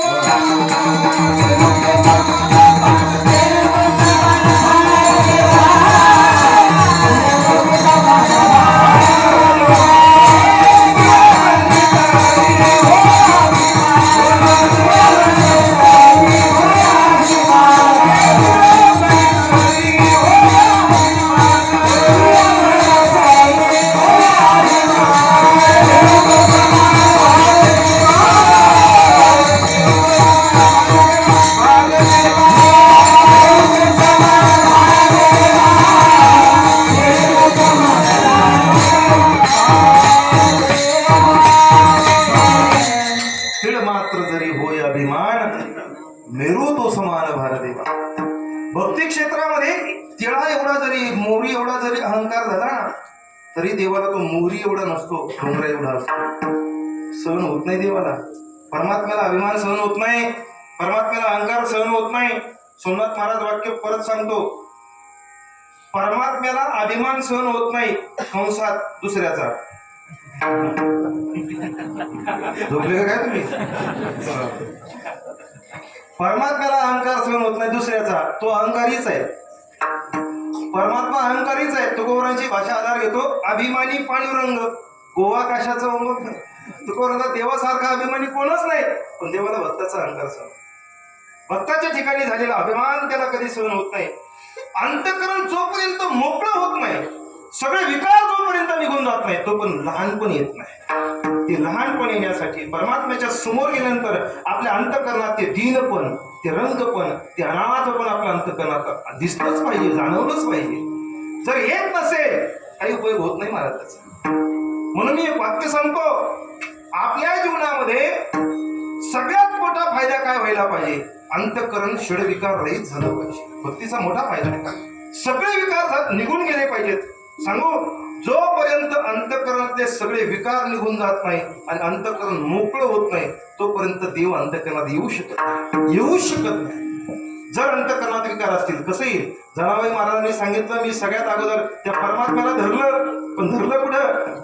हृदयबंदी खाना केला, नाथ विठ्ठल कोण दिलं. त्या शुद्ध असलेल्या अंतःकरणामध्ये त्या परमात्म्याला मी साठवलं. त्यासाठी अंतःकरणात सगळे विकार निघून जावे. हरिया वाज मंदिरी, हरिया वनीचा मंदिरी, हरिया अरे यावो माझे मंदिरी, घरी नाही. घरी नाही दुसरे कोणी. आता हे माझ्या मंदिरामध्ये या, माझ्या घरामध्ये या, या घरात दुसरं कोणी नाही म्हणजे दुसरं कोण नाही, हे विकार नाहीत हा त्याचा अर्थ आहे. ना काम आहे त्याच्यात, ना क्रोध आहे त्याच्यामध्ये, बाकी कोणीच नाहीये. नाही म्हणून तुम्ही या. ते शुद्ध झालेले आता. आणि जोपर्यंत ते शुद्ध होत नाही तोपर्यंत परमात्मा तिथं येत नाही, परमात्मा जवळ घेत नाही महाराज. जर शुद्ध अंतःकरण असेल तर भक्तीमध्ये अंतःकरण शुद्ध असणं खूप गरजेचं आहे. श्रीमद भागवतामध्ये तिची बासरी ना बासरी, त्या बासरीला, त्या बासरीकडे निर्जीव असलेली बासरी, जड असलेली ती बासरी, त्या बासरीकडे एकदा सगळ्या गोपिका एकत्रित होऊन गेल्या. जेवढ्या गोपिका, ज्या गोपींनी आपापल्या पतीला सोडून दिलेलं आहे, पुत्राला सोडून दिलेलं आहे, प्रपंचाची राख रांगोळी करून टाकली, त्या सगळ्या गोपी त्या बासरीकडे गेल्या. जड असलेली ती बासरी पडली होती एका बाजूला जाऊन, आणि त्या बासरीकडे जाऊन त्या गोपींनी सांगितलं, का ग, आम्ही अहोरात्र त्या देवाचं चिंतन करतोय, त्या भगवान श्रीकृष्ण परमात्म्याच्या स्मरणाशिवाय एक क्षणही आमच्या जीवनात जात नाही. आम्ही संसाराची राख रांगोळी केली, अहोरात्र त्याचं चिंतन करतो, आमचा रोम रोम त्याचं नामस्मरण करतोय, अहोरात्र त्याचं भजन करतो आम्ही, पण आमच्या स्वप्नातही तो कृष्ण येत नाही. आणि तू जड आहेस, आम्ही चेतन आहोत. एवढं भजन करतो, एवढा सगळ्या संसाराचा त्याग करून समग्र जीवन त्या कृष्णासाठी आम्ही समर्पित केलं, आमच्या स्वप्नात तो कृष्ण येत नाही. तू जड आहेस. असं काय पुण्य केलंस की तो परमात्मा तुला स्पर्श करतो? असं काय पुण्य केलंस? अरे तो स्वप्नात नाही आमच्या, तो तुला स्पर्श करतो, तो तुला त्याच्या ओठावर घेतो. त्याचे जे ओठ आहेत ना, अधरम मधुरम वदनम मधुरम, त्या मधुर असलेल्या आधारावरती तो तुला घेतो, तुझ्यामध्ये स्वराला फुंकरतो आणि गोड असा स्वर तुझ्यातून बाहेर काढतो. एक क्षणही तो तुला सोडून बाजूला ठेवत नाही. वेणू वाजवायची झाली की तो तुला कटीला कमरेला बांधून ठेवतो. तुझ्या विना असं आम्हाला वाटत नाही की तू त्याच्या सोबत राहतेस, आम्हाला असं वाटतं की तो तुझ्या सोबत राहतो. आम्हाला असं वाटत नाही की तुला त्याच्याशिवाय करमत नाही, आम्हाला असं वाटतं की त्याला तुझ्याशिवाय करमत नाही. काय पुण्य केलंस असं? एवढं सानिध्य तुला त्या कृष्णाचं लाभतंय, आमच्या स्वप्नात येत नाही तू एवढं त्याग करू नये. ती जी जड वासरी होती तिनं शांतपणे ऐकून घेतलं. प्रकरण साहेब विनोदित नावाचं भागवतावर शांतपणे तिनं सगळं ऐकून घेतलं आणि तिच्या गोपीनं सांगितलं, बायांनो, जे तुम्ही केले ना ते मला काही कळत नाही. मला जग कळत नाही, मला तप कळत नाही, मला अनुष्ठान कळत नाही, मला ज्ञान कळत नाही, मला काही कळत नाही, मला योग कळत नाही, मला काही कळत नाही. मला त्याग कशाला म्हणतात हेही कळत नाही. अगं मग तू काय केलंस? कसं एवढं देवाच्या जवळ गेलीस? तिनं सांगितलं मग एकच काम केलं. काय? मला जर अगोदर तुम्ही पाहिलं असतं तर मला ओळखलं नसतं. बासरी कशाची म्हणते हो? तुम्ही राजस्थानमधून आले का काय सर? मग बोला की बासरी कशाची म्हणते? बांबूची, वेळूची. वेळू पाहिला ना तुम्ही? वेळू पाहिलाय ना? हा, कसा असतो वेळू? एक गाठ असते बघा, गाठ असते. एक गाठ झाली की पुन्हा मध्ये थोडा काही स्पेस असतो, मध्ये एक पोकळी असते, पुन्हा एक गाठ असते, पुन्हा काही पोकळी असते, पुन्हा गाठ असते. बरं, गाठ बाहेरून असते का आतून?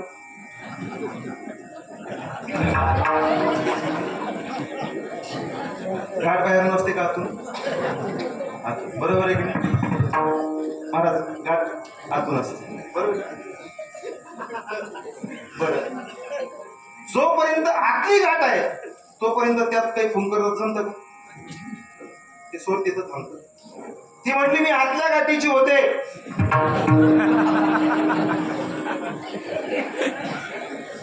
आणि जोपर्यंत मी आतल्या गाठीची होते तोपर्यंत त्यानं मला जवळ घेतलं नाही. मी तिचं सांगत नाही.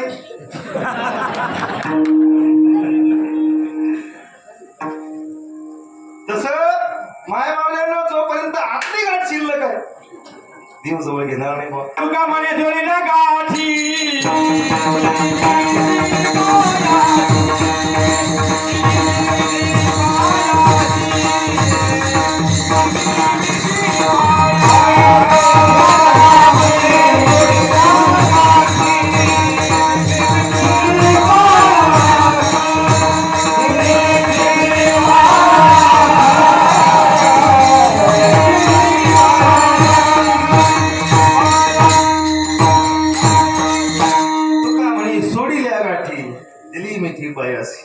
परमात्म्याच्या पायाला मिठी द्यायची असेल तर सगळ्या गाठी सोडून द्याव्या लागतात. त्या बासरीने सांगितलं मीही तेच केलं. माझ्या आतमध्ये गाठी होत्या, मी एक गाठ बाहेर काढून टाकली. आता माझी परिस्थिती अशी झाली, इकडून जर स्वर फुंकला तर सरळ बाहेर पडतो. आणि ज्या दिवशी माझी अशी अवस्था झाली त्या दिवशी परमात्म्याने मला जवळ घेतलं, मला ओठावर घेतलं. माझ्यातून गोड स्वर तो परमात्मा बाहेर काढतो. एकही क्षण तो परमात्मा मला सोडून मला बाजूला ठेवत नाही. जो स्वर माझ्यातून बाहेर काढतो त्या स्वराचा परिणाम चैतन्यावर होईल, नवल नाही, पशु पक्ष्यावर सुद्धा त्या स्वराचा परिणाम होतो. परिणाम काय एकच सांगतो, अंतःकरण मोकळं झालं. तुकोबा म्हणतात जोपर्यंत ते चित्त अंतःकरण मोकळं होत नाही तोपर्यंत परमात्मा अंतःकरणात येऊन राहत नाही. येऊनी गोपाळ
अंतःकरण शुद्ध करण्यासाठी, चित्त शुद्ध करण्यासाठी ते शुद्ध करावं लागतं. सगळे विकार जोपर्यंत निघून जात नाही तोपर्यंत परमात्मा जवळ घेत नाही. परमात्म्याला विकार सहनच होत नाही. अहंकार तर कधीच सहन होत नाही. परमात्म्याला अहंकार आपल्या ठिकाणचा सहन होत नाही. म्हणून मी कायम सांगत असतो, जर आपल्या जीवनामध्ये भक्ती नांदत असेल तर परमात्मा कधी भेटेल मला माहित नाही बा. कधी आपल्याला देव भेटेल, कधी आपल्याला संत भेटतील, भक्तीचा काय परिणाम आपल्या जीवनावर होईल मला माहित नाही. पण भक्तीचा सगळ्यात मोठा परिणाम काय होत असेल तर आपल्या ठिकाणचा गर्व, अभिमान गेलाच पाहिजे. त्याच्या जीवनामध्ये भक्ती संचरली असं समजा. अरे जिथं अहंकार आहे तिथं कसा परमात्मा आहे? एका ठिकाणी एकच गोष्ट राहत असते, अहंकार अंतःकरणात जमत नाही. देवाला तो सहनच होत नाही. देव तो सहन करून घेत नाही कधी. पंढरपूरमध्ये एक भक्त होते. काय माझं आता जिथं संपत तिथं संपत, जाऊ द्या, काही टेन्शन घ्यायचं. असं सगळ्याचा अभंग होईल काही मी गॅरंटी देऊ शकत नाही तुम्हाला. पंढरपूरमध्ये परमात्म्याची भक्त होती, मुक्त केशी तिचं नाव होतं. इतकी सुंदर होती निलेश महाराज. तिनं जर पान खाल्लं, असं होणार आहे काय बाबा, तिनं जर पान खाल्लं तर तोंडातल्या पानाच्या लालीनं तिचा गळा लाल होतो. तो इतकी सुंदर होती. खरं बोलतोय बरं मी. तिनं जर पान खाल्लं तर तिच्या तोंडाच्या लालीनं तिचा गळा लाल पडत होता. इतकी नाजूक होती ती मुक्तकेशी. पण ती सुंदर होती हे महत्वाचं नाही, ती परमात्म्याची भक्त होती. तिचा नियम होता, सकाळी स्नान झाल्यानंतर सगळ्यात अगोदर ती भगवान पंढरीनाथाचं दर्शन घेण्यासाठी मंदिरात यायची, परमात्म्याचं दर्शन घ्यायची आणि दर्शन घेऊन घरी आल्यानंतर नंतर पाणी ग्रहण करायची. तोपर्यंत ती अन्नाचं कणही घेत नव्हती. तिचा नियम होता. दररोज सकाळी परमात्मा पंढरीनाथाचं दर्शन झाल्याशिवाय ती काहीच ग्रहण करत नव्हती. आणि त्याच्याही पुढे जाऊन सांगतो, एखादा नियम जर आपल्या जीवनात नियमानं आपण स्वीकारला तर त्या नियमाची ताकद एवढी तयार होते ना, देवाला सुद्धा नियम बदलून तुमचे नियम पूर्ण करावे लागतात. एवढी ताकद होते त्या नियमाची. फक्त नियम आपल्या जीवनामध्ये असला पाहिजे. हरिपाठ घ्यायचा आहे ना, रोज घ्यायचं, काही होऊ द्या. हरिपाठ घेतल्याशिवाय झोपायचं नाही. जपमाळ करायची आहे ना, रोज झालीच पाहिजे. नियम त्याच्यामध्ये असला पाहिजे. ज्ञानेश्वरी वाचायची आहे, वेळ नाही, एक ओवी वाचा, पण ज्ञानेश्वरी वाचल्याशिवाय घराच्या बाहेर पडू नका. हा नियम पाहिजे. आपले नियम म्हणजे काय महाराज, या वर्षी सप्ताह झाला, काला झाला का ज्ञानेश्वरीची ना आपली वेळ पुढच्या वर्षी. नियम असला पाहिजे. तिचा नियम होता, जोपर्यंत देवाचं दर्शन घेणार नाही तोपर्यंत मी अन्न ग्रहण करणार नाही. तिच्या नियमाची ताकद एवढी तयार झाली, नंतर नंतर देव सुद्धा तिची वाट पाहायला लागला.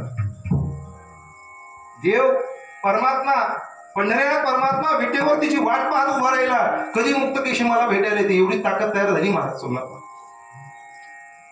एक दिवस गंमत अशी झाली, सकाळी तिनं स्नान वगैरे सगळं केलं, पालखीत बसायचं, तेवढ्यात निरोप आला की राजस्थानचे युवराज तुम्हाला भेटायला येतात, तुम्हाला पाहायला येतात. का कोण झाले तिच्या मनामध्ये विचार आला.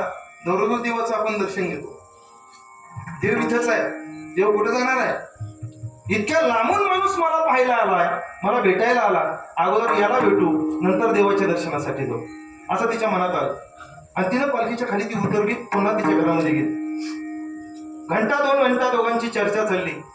इकडे गंमत वरुळामध्ये अशी झाली, तिची येण्याची वेळ झाली आणि कटेवर विटेवर उभा असलेला परमात्मा तिची वेळ झाल्याबरोबर तिची वाट पाहत उभा राहिला. जसा वाट पाहत उभा राहिला, 2 तास परमात्मा ताटकळत उभा होता मुक्तकेशीची वाट पाहत. 2 तास देवाला वाट पाहावं लागली. वाट पाहे ओ भेटीची आवडी.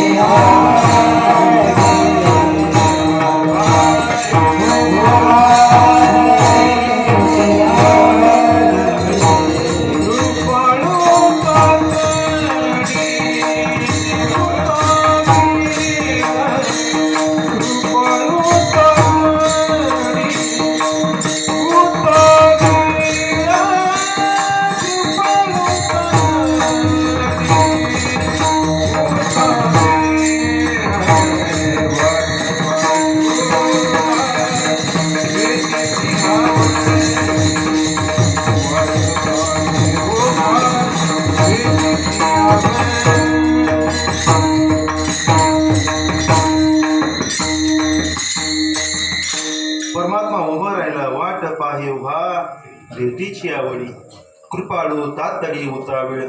परमात्मा तिची वाट पाहत 2 तास उभा होता. 2 तास दोघांची चर्चा चालली. 2 तासानंतर चर्चेनंतर ती पालखीमध्ये बसली. पालखीत बसून मंदिराच्या समोर आली आणि मंदिराच्या गाभाऱ्याच्या समोर आल्याबरोबर तिला ही बातमी कळाली की परमात्मा तुझी 2 तास झालं वाट पाहतोय.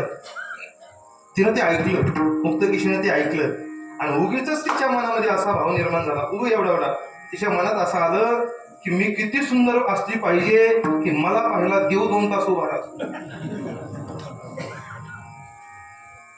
परत सांगतो वाक्य. काय डोक्यात आलं तिच्या? मी किती सुंदर असली पाहिजे की मला पाहण्यासाठी जगाचा मालक परमात्मा 2 तास ताट करतो उभा राहतो. एवढंच तिच्या डोक्यात आलं आणि ते तो अभिमान घेऊन ती मंदिरात बसली. आता तिचं एवढं एवढं पुढं, आपलं पुढं महाराज. तेवढंच तिनं विचारात घेतलं. मंदिरात प्रवेश केला. मंदिरात गेली, गाभाऱ्यात गेली. परमात्म्याने तिला पाहिलं आणि परमात्म्याने पाहिल्याबरोबर परमात्म्याच्या लक्षात आलं दररोजची मुक्त केशी ती आज आली नाही. ऐकताय ना आपण? दररोज माझ्या दर्शनासाठी, मला पाहण्यासाठी जी मुक्त केशी येते ती आज आली नाही. लक्षात आलं परमात्म्याच्या. तिनं दर्शन घेण्यासाठी पुढे सरसावली. परमात्म्याच्या पायावर तिनं हात ठेवला. कुणी ठेवला? मुक्तकेशीनं. ज्या मुक्तकेशीनं पान खाल्ल्यानंतर तिचा गळा लाल होतो, एवढ्या नाजूक असलेल्या मुक्तकेशीनं, ती जर एवढी नाजूक असेल तर तिचे बोट किती नाजूक असतील? जिनं पान खाल्ल्यानंतर गळा लाल होतो ती जर एवढी नाजूक आहे, तिचे बोट किती नाजूक असले पाहिजेत? ठीक आहे, आपल्या बोटासारखे होते का? आपले बोट म्हणजे निलेश महाराज, आपण जर मोबाईल मध्ये 5 दाबला ना, 2 4 6 8 आपाप दाबत. आपले बोट आहेत महाराज. अरे तिचं किती किती नाजूक असली पाहिजे. तिनं परमात्म्याच्या पायावर हात ठेवल्याबरोबर तिच्या एवढ्या नाजूक हाताचा स्पर्श परमात्म्याच्या पायाला झाला आणि परमात्म्याच्या पायाला तिच्या बोटानं खड्डा पडला. आजही पंढरपूरला जा, परमात्म्याच्या एका पायाला खड्डा आहे. तिच्या बोटाने परमात्म्याच्या पायाला खड्डा पडला. परमात्म्याने तिला सांगून दिलं, भाई कुठल्या सौंदर्याचा अभिमान घेऊन माझ्या पुढे आलीस? तुझ्यापेक्षा मी सौंदर्यवान, तुझ्या बोटाने माझ्या पायाला खड्डा पडतोय. विठाला विठाला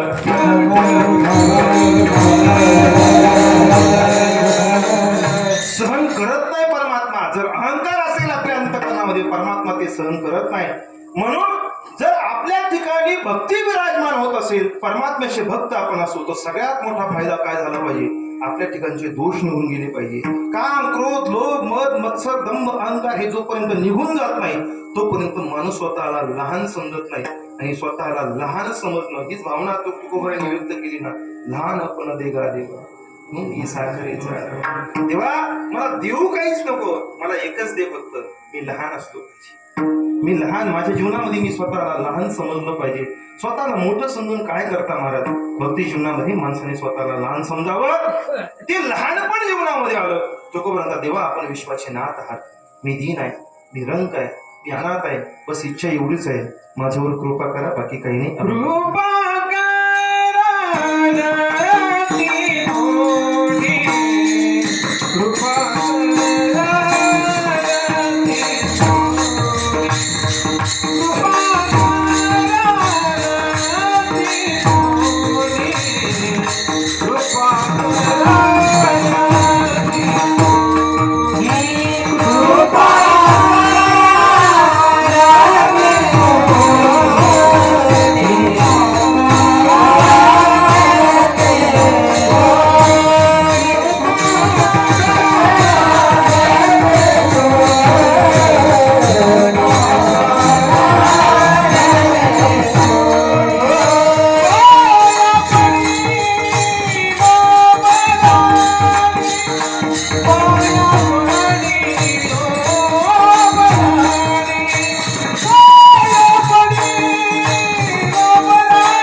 देवा, मी दीन आहे, मी रंक आहे, मी अनाथ आहे, मी आपल्याला शरण आलेलो आहे.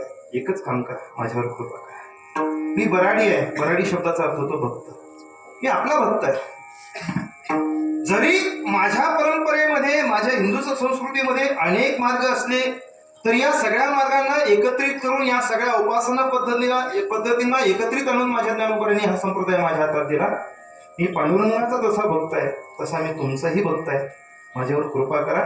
भक्ती जीवनामध्ये जोपर्यंत अंतःकरणातले सगळे दोष निघून जात नाही, हा भाव मी अंतःकरणातला सांगितला. लहानपण येण्यासाठी सगळे दोष निघून गेले पाहिजे. आता हे सगळे दोष निघून गेल्यानंतर परमात्म्याची कृपा प्राप्त होण्यासाठी दोन भाव अत्यंत महत्वाचे आहेत. म्हणून मी कीर्तनाच्या अगोदर जे होतो विठाला विठाला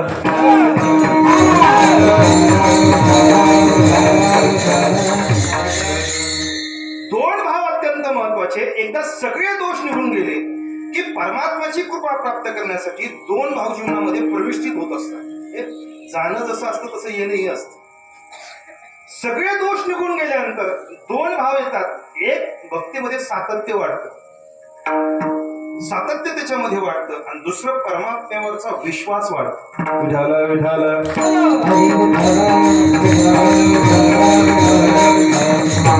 अंतःकरणामध्ये दीनपण, रंगपण, अनाथपण हे सगळे येतं. हे कशामुळं? भक्तीमध्ये सातत्य झालं पाहिजे. भक्ती जीवन हे सातत्यपूर्ण असलं पाहिजे, सातत्य त्याच्यामध्ये असलं पाहिजे. मी आताच भाऊ सांगितलं, आपल्याला हरिपाठ करायचा एकदा करून चालत नाही, माळ जपायची एक दिवस जपून चालत नाही, परत परत त्या घटना घडल्या पाहिजेत. गीतेने सुद्धा जेवढे जेवढे मार्ग आपल्याला सांगितले सगळ्यामध्ये सातत्यच सांगितलं. मी तत्वज्ञानाची कुठलीच भाषा आपल्या समोर आणखी मांडलेली नाही. तुम्ही बघा, कर्म करायचंय, सततम कर्म कोणते गीतेमध्ये सांगितलं, सतत पाहिजे. येतो तिथे येतो परत. योग करायचा आहे, काय पाहिजे? योगी युंजित सततम, इथं सतत शब्द आला. भजन करायचंय, कीर्तन करायचंय, सततम कीर्तनतम. हे सातत्य त्याच्यामध्ये असलं पाहिजे. पुन्हा पुन्हा पुन्हा पुन्हा ते परत परत झालं पाहिजे. ते येतं परमात्म्याची कृपा होण्यासाठी. आणि दुसरं सगळ्यात महत्वाचा भाव काय असेल? परमात्म्यावरचा विश्वास, भक्तीवरचा विश्वास दृढ होतो. त्याच्यामध्ये विश्वास जीवनामध्ये येतो. जर परमात्म्यावर आपल्या भक्तीवर विश्वास नसेल तर ती भक्ती जीवन काही अर्थपूर्ण नसतं. विश्वास असला पाहिजे. बऱ्याच वेळेला आपली गंमत अशी होते, ज्यावेळेला आपलं सगळं चांगलं चालू असतं त्यावेळेला आपला भगवंतावर खूप विश्वास दाखवतो आपण, पण थोडं इकडे तिकडे झालं की देव नाही असं म्हणणारी माणसं आहेत. थोडं मागं पुढे होऊ द्या, थोडं कंसात बोलूच का. कोरोना काळात बऱ्याच जणांचा देवावरचा विश्वास कळाला. विठाला विठाला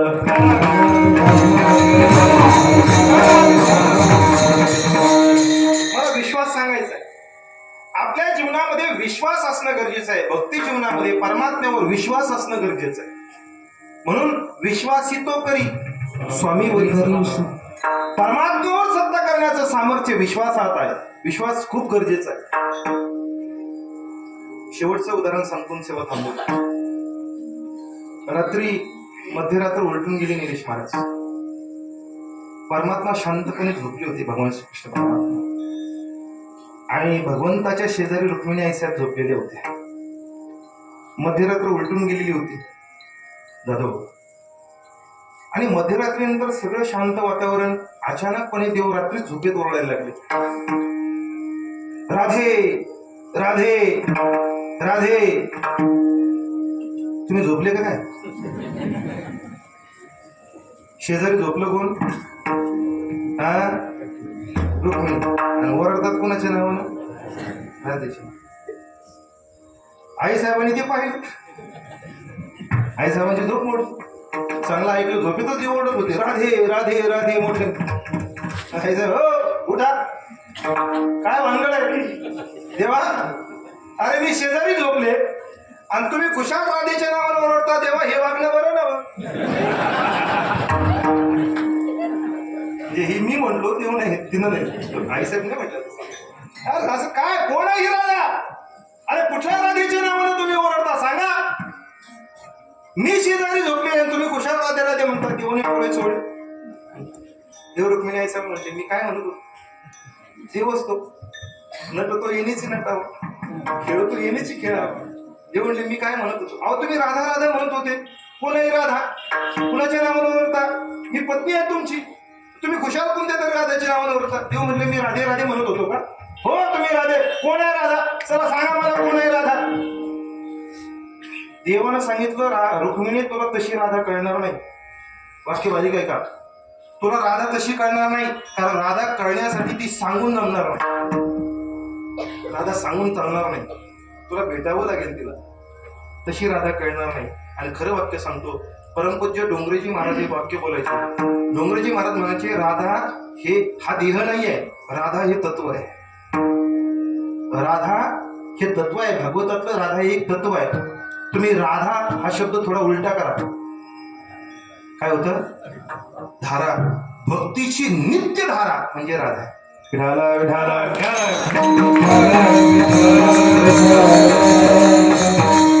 तिच्या जीवनामध्ये एक निमिष सुद्धा परमात्म्याच्या स्मरणाशिवाय तिचं जीवन व्यतीत होत नाही, ती राधा आहे महाराज. पण आपल्या महाराष्ट्राचं दुर्दैवी एवढं मोठं आहे की आपण त्या राधेला एवढं गुळगुळीत करून टाकलं. राधा शब्दाला इतकं बदनाम केलंय आपण त्या शब्दाला. मला कधी कधी एवढी कीव वाटते ना. अहो, आपला वारकरी संप्रदाय हा भक्ती जीवन जगणारा संप्रदाय आहे. काय कधी कधी माझी तर इथल्या सगळे महिला भजनी मंडळी असतील, कुणी असतील, माझे हात जोडून लेकराची विनंती म्हणून माने ऐका तुम्ही, लेकरू म्हणून सांगतो. जेव्हा आपण एखादी गवळण किंवा अभंग म्हणतो तेव्हा सगळ्यात अगोदर त्या भजन्याने सगळ्यात अगोदर हे पाहिजे, मी जे म्हणणार आहे ते गाथेत आलंय. जी गवळण मला म्हणायची आहे ती गाथेत आहे का? जी गवळण मला म्हणायची ज्ञानोबरांच्या गाथेत आहे का? ती तुकोबरांच्या गाथेत आहे का? ती एकनाथ महाराजांच्या गाथेत आहे का? जर ते गाथेत नसेल तर म्हणू नका. काय राधा एवढं मोठं तत्व आहे. श्रीमद भागवत सांगत असताना जर डोंगरेजी महाराजांच्या मुखामध्ये राधा शब्द आला तर त्यांना समाधी लागत होती महाराज. राधा शब्द जरी त्यांच्या मुखातून बाहेर पडला तरी त्यांना समाधी लागत होती. आणि आपले काय म्हणणे आहेत महाराज, मी कधी कधी ऐकतो, आवळून बांध बुचुडा जरा राधे जरा आवडून, तिला कळत नाही तू कशाला सांगतो बुचुडा, तिला कळतं ना कसा बांधायचा. वाकून टाक सडा, तू सांगतो तिला सडा कसा टाकायचा. अरे काय गवळणी येते, या गवळणी अशा असतात कुठं. एक वाक्य सांगतो, आपण जर गवळ म्हटल्यानंतर आपल्याला पुण्य व्हावं असं वाटत असेल तर ते गाथेत बघा, नाहीतर न म्हटलेलं बरं, पुण्याच्या जागी पाप होईल. काही म्हटल्यानंतर देव कसा आपल्याला माफ करेल महाराज. अरे परमात्मा ज्या राधेसाठी रडतोय त्या राधेचा अपमान जर आपण अशा पद्धतीने करत असू तर देव आपल्याला माफ करेल, पाप झाल्याशिवाय राहणार नाही. विठाला विठाला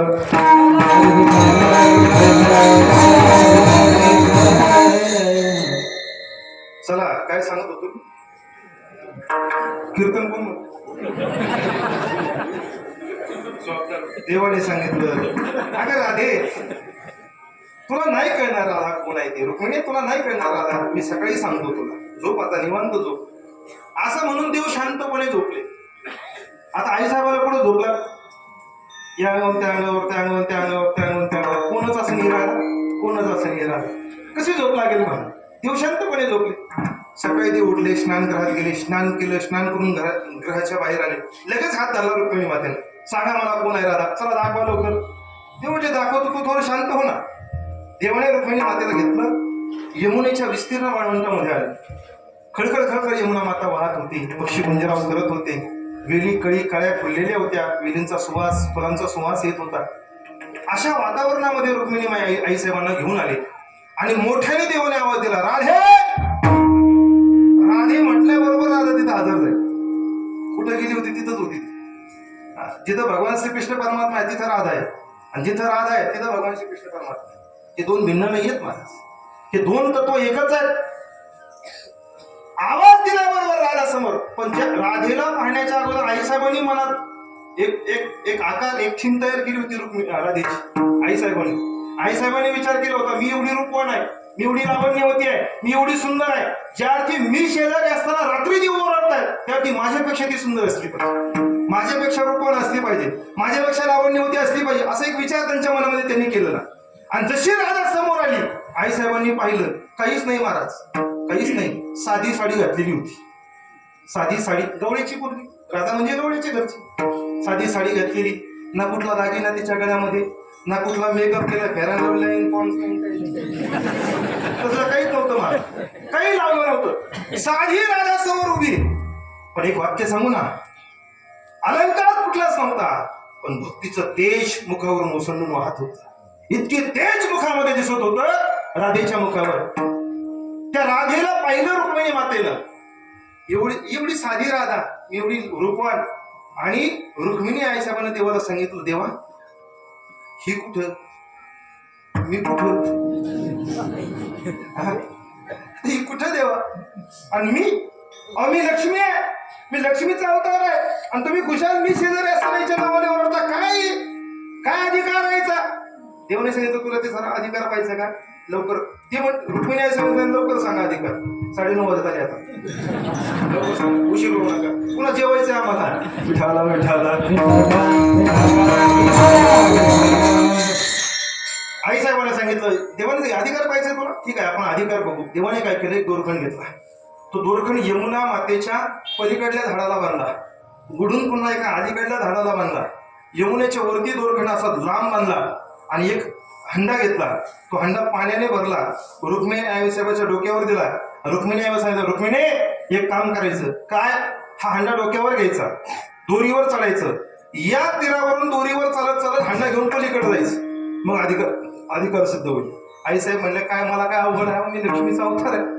आईसाहेबांनी तो हंडा डोक्यावर घेतला, दोरीवर चढल्या, चालत चालत चालत चालत निम्म्या रस्त्यापर्यंत आल्या महाराज.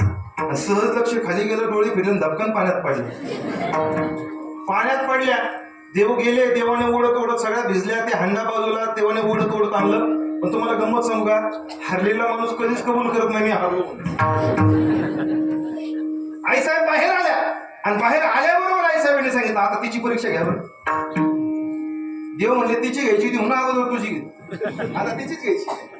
देवाने पुन्हा हंडा भरला, बारीक ऐका आता. देवाने पुन्हा हंडा भरला, हंडा भरून राधेकडे गेले. शांतपणे राधा उभी होती. राधेच्या डोक्यावर तो हंडा दिला. राधेला सांगितलं, राधे हा हंडा मी तुला दिलाय. काय सांगितलं, राधे हा हंडा मी तुला दिलाय, हा हंडा डोक्यावर घ्यायचा आणि या तीरावरून हंडा डोक्यावर घेऊन दोरीवर चालत पलीकडे जायचं.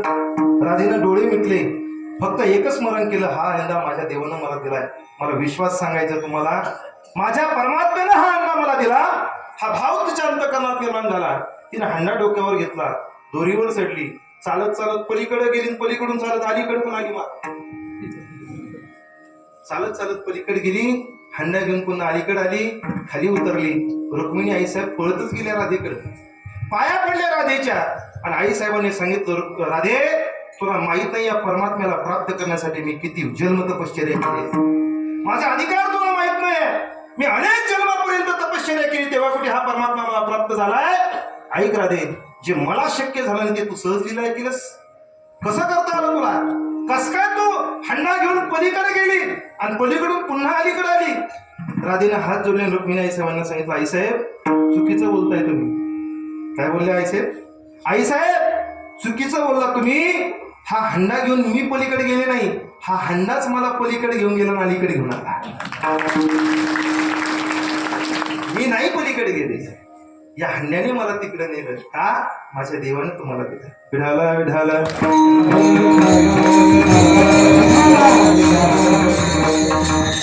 म्हणून परमात्म्याची कृपा प्राप्त करण्यासाठी सातत्य त्याच्या मनामध्ये असलं पाहिजे. एक गुण त्याच्या अंतःकरणामध्ये निर्माण होतो, आणि दुसरा सगळ्यात महत्वाचा गुण भक्तीवर विश्वास निर्माण होतो. तो कोणता? देवा हे सगळे गुण माझ्या जीवनामध्ये आले म्हणून मी दिन आहे, मी रंग आहे, मला काही कळत नाही, आणि आपल्यावरचा विश्वास मात्र माझा दृढ आहे, म्हणून कृपा कराल ते थोडी माया पडिलो बराडी. मी आपला भक्त आहे, विश्वासाने मी आपल्या चरणावरती आलेलो आहे. मला देण्यासाठी काही नाही. तुमच्याकडे काही कमी आहे का? काही कमी आहे तुमच्याकडे, पण एवढं सगळं तुमच्याकडे आहे. मला थोडं जरी दिलं तरी मला काही अडचण नाही. खूप आहे तुमच्याकडं, पण मी तो अल्पची संतोष. तुमच्याकडे भरपूर आहे, पण मला थोडं जरी दिलं तरी मी संतोषी राहणार आहे. ते थोडं काय पाहिजे? तो कोणाला? देवा मला थोडं द्या. काय द्या? फक्त थोडं प्रेम मला द्या. अभंगाचं शेवटचं ये तुका म्हणे देवा, तुका म्हणे देवा, ये तुका म्हणे देवा, तुका म्हणे देवा, तुका म्हणे देवा, तुका म्हणे देवा, तुका म्हणे देवा, तुका म्हणे देवा. मी काही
पडिलो बरडी.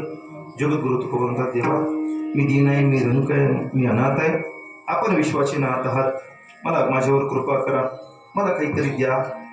भातुके शब्दाचा अर्थ तो खाऊ, काही खाऊ मला द्या. कुठला खाऊ पाहिजे? प्रेम भातुके पाठवा. थोडंसं प्रेम आपण मला दिलं तर आपल्यावरचं प्रेम. आता पुन्हा या शब्दावर एक कीर्तन होईल, त्या प्रेम या शब्दावरच एक कीर्तन होईल, पण परत एक कीर्तन मी करणार नाही. विठाला विठाला हरी विठ्ठल चल बाबा, देवा विश्वनाथा मला आपलं प्रेम पाहिजे, अशा स्वरूपाची भावना जगद्गुरु तुकोबांनी काशी विश्वेश्वराच्या समोर केली. झालेली सेवा भगवान पंढरीनाथ परमात्म्याच्या चरणी आपल्याला समर्पित करायची. अत्यंत श्रद्धेनं या सुंदर अशा पवित्र स्थळावरती आपण एकत्रित होऊन हा हरिनामाचा जागर, हा भव्य दिव्य अशा स्वरूपाचा जागर आपण करत आहात. जगद्गुरु तुकोबांनी काशी विश्वेश्वराच्या समोर जो भाव व्यक्त केला, अभंग घेण्याचं कारण आता सांगतो का घेतलं. विश्वेश्वराच्या समोर जगद्गुरु तुकोबांनी हा भाव व्यक्त केला. यदा कदाचित हाच भाव कृष्णदेव बाबांनी दज्ञेश्वराच्या समोर व्यक्त केलेला असेल कदाचित. बाबा बसले असतील दज्ञेश्वराच्या समोर आणि सांगितलं असेल, तुम्ही विश्वनाथ दीन रंक मी अनाथ, कृपा कराल ते थोडी, पाया पडिलो बरा, काय उणे तुम्हापासी, मी तो अल्पचे संतोषी, तुका म्हणे देवा काही भातुके पाठवा. बाबांनी सांगितलं असेल, देवा आपण विश्वाचे नाथ आहात, माझ्यावर कृपा करा. आणि मला असं वाटतं ती कृपा दज्ञेश्वराने बाबांच्या वरती केलेली आहे. अखंड ज्ञानेश्वरीचं पारायण, ज्ञानेश्वरी कंठस्थ करून आपल्या जीवनाचं सार्थक, बरं नुसतं सार्थक केलं असं नाही, मी ज्ञानोबरांचा जो भाव, ज्ञानोबरांची जी महिमा आपल्या समोर जो व्यक्त केला तोच आपल्याला सांगतो. एक भाव सांगितला मी, ज्ञानोबरांनी त्या काळामध्ये जनाबाई महाराजांना अभंग करण्याचा अधिकार दिला. आपल्याकडे जे प्राप्त झालं आपल्याला ते इतरांनाही देणं आणि सगळ्यांना शहाणा करून सोडणं, हा भाव संत महात्म्यांच्या अंतःकरणात असतो. बाबांनी स्वतःचा तर उद्धार करून घेतलाच, तर स्वतःच्या बरोबर जडजीवांचाही उद्धार व्हावा त्या उद्देशाने सगळ्यांना परमार्थाला सन्मार्गाला लावण्याचं काम केलं. खूप गोड असं काम केलं. मी तर खरंच माझं स्वतःचं खूप भाग्य समजतो की अशा पवित्र स्थळावर, अशा पवित्र जागेवर येऊन आम्हाला परमात्म्याची सेवा करण्याचं सौभाग्य प्राप्त होतं. आपल्याला कीर्तन कसं वाटलं ते महत्त्वाचं नाही आहे, पण सगळ्यात महत्त्वाचं बाबांना कसं वाटलं ते खूप महत्त्वाचं असतं. आपण काय म्हणाल, आपण सामान्य माणसं आहोत, पण मी एक वाक्य खूप मोठ्या माणसाचं ऐकलं होतं. पण त्या मोठ्या माणसाचं माहिती आहे का? सोमनाथ महाराजांचं खूप मोठ्या माणसाचं एक वाक्य ऐकलं होतं. 100 येड्या माणसांनी आपल्याला शाबासकी द्यावी यात काहीच नवल नसतं, आणि एका शहाण्या माणसानं शिवी द्यावी त्यात आपलं कल्याण असतं. एखाद्या शहाण्या माणसानं पाठीवर हात टाकावं आणि म्हणावं चांगलं काहीतरी केलंस, किंवा एखाद्या शहाण्या माणसानं शिवी जरी दिली तो आशीर्वाद आपल्यासाठी असतो.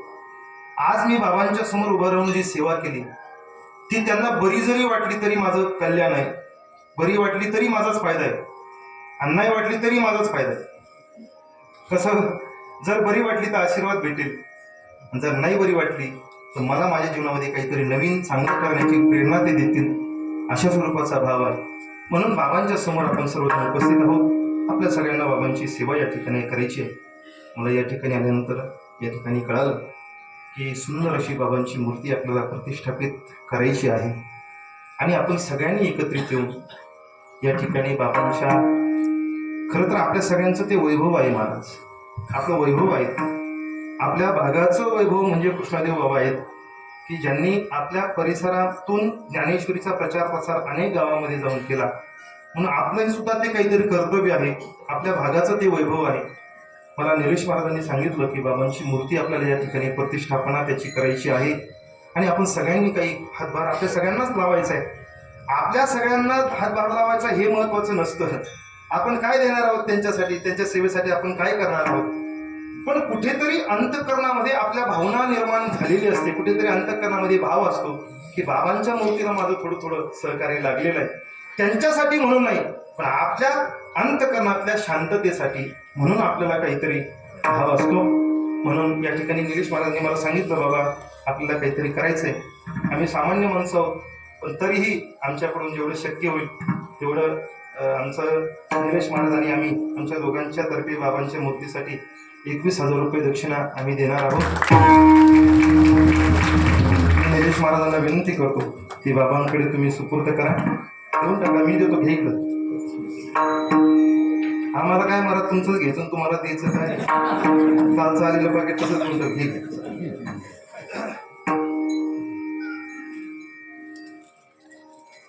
फोटो घ्या.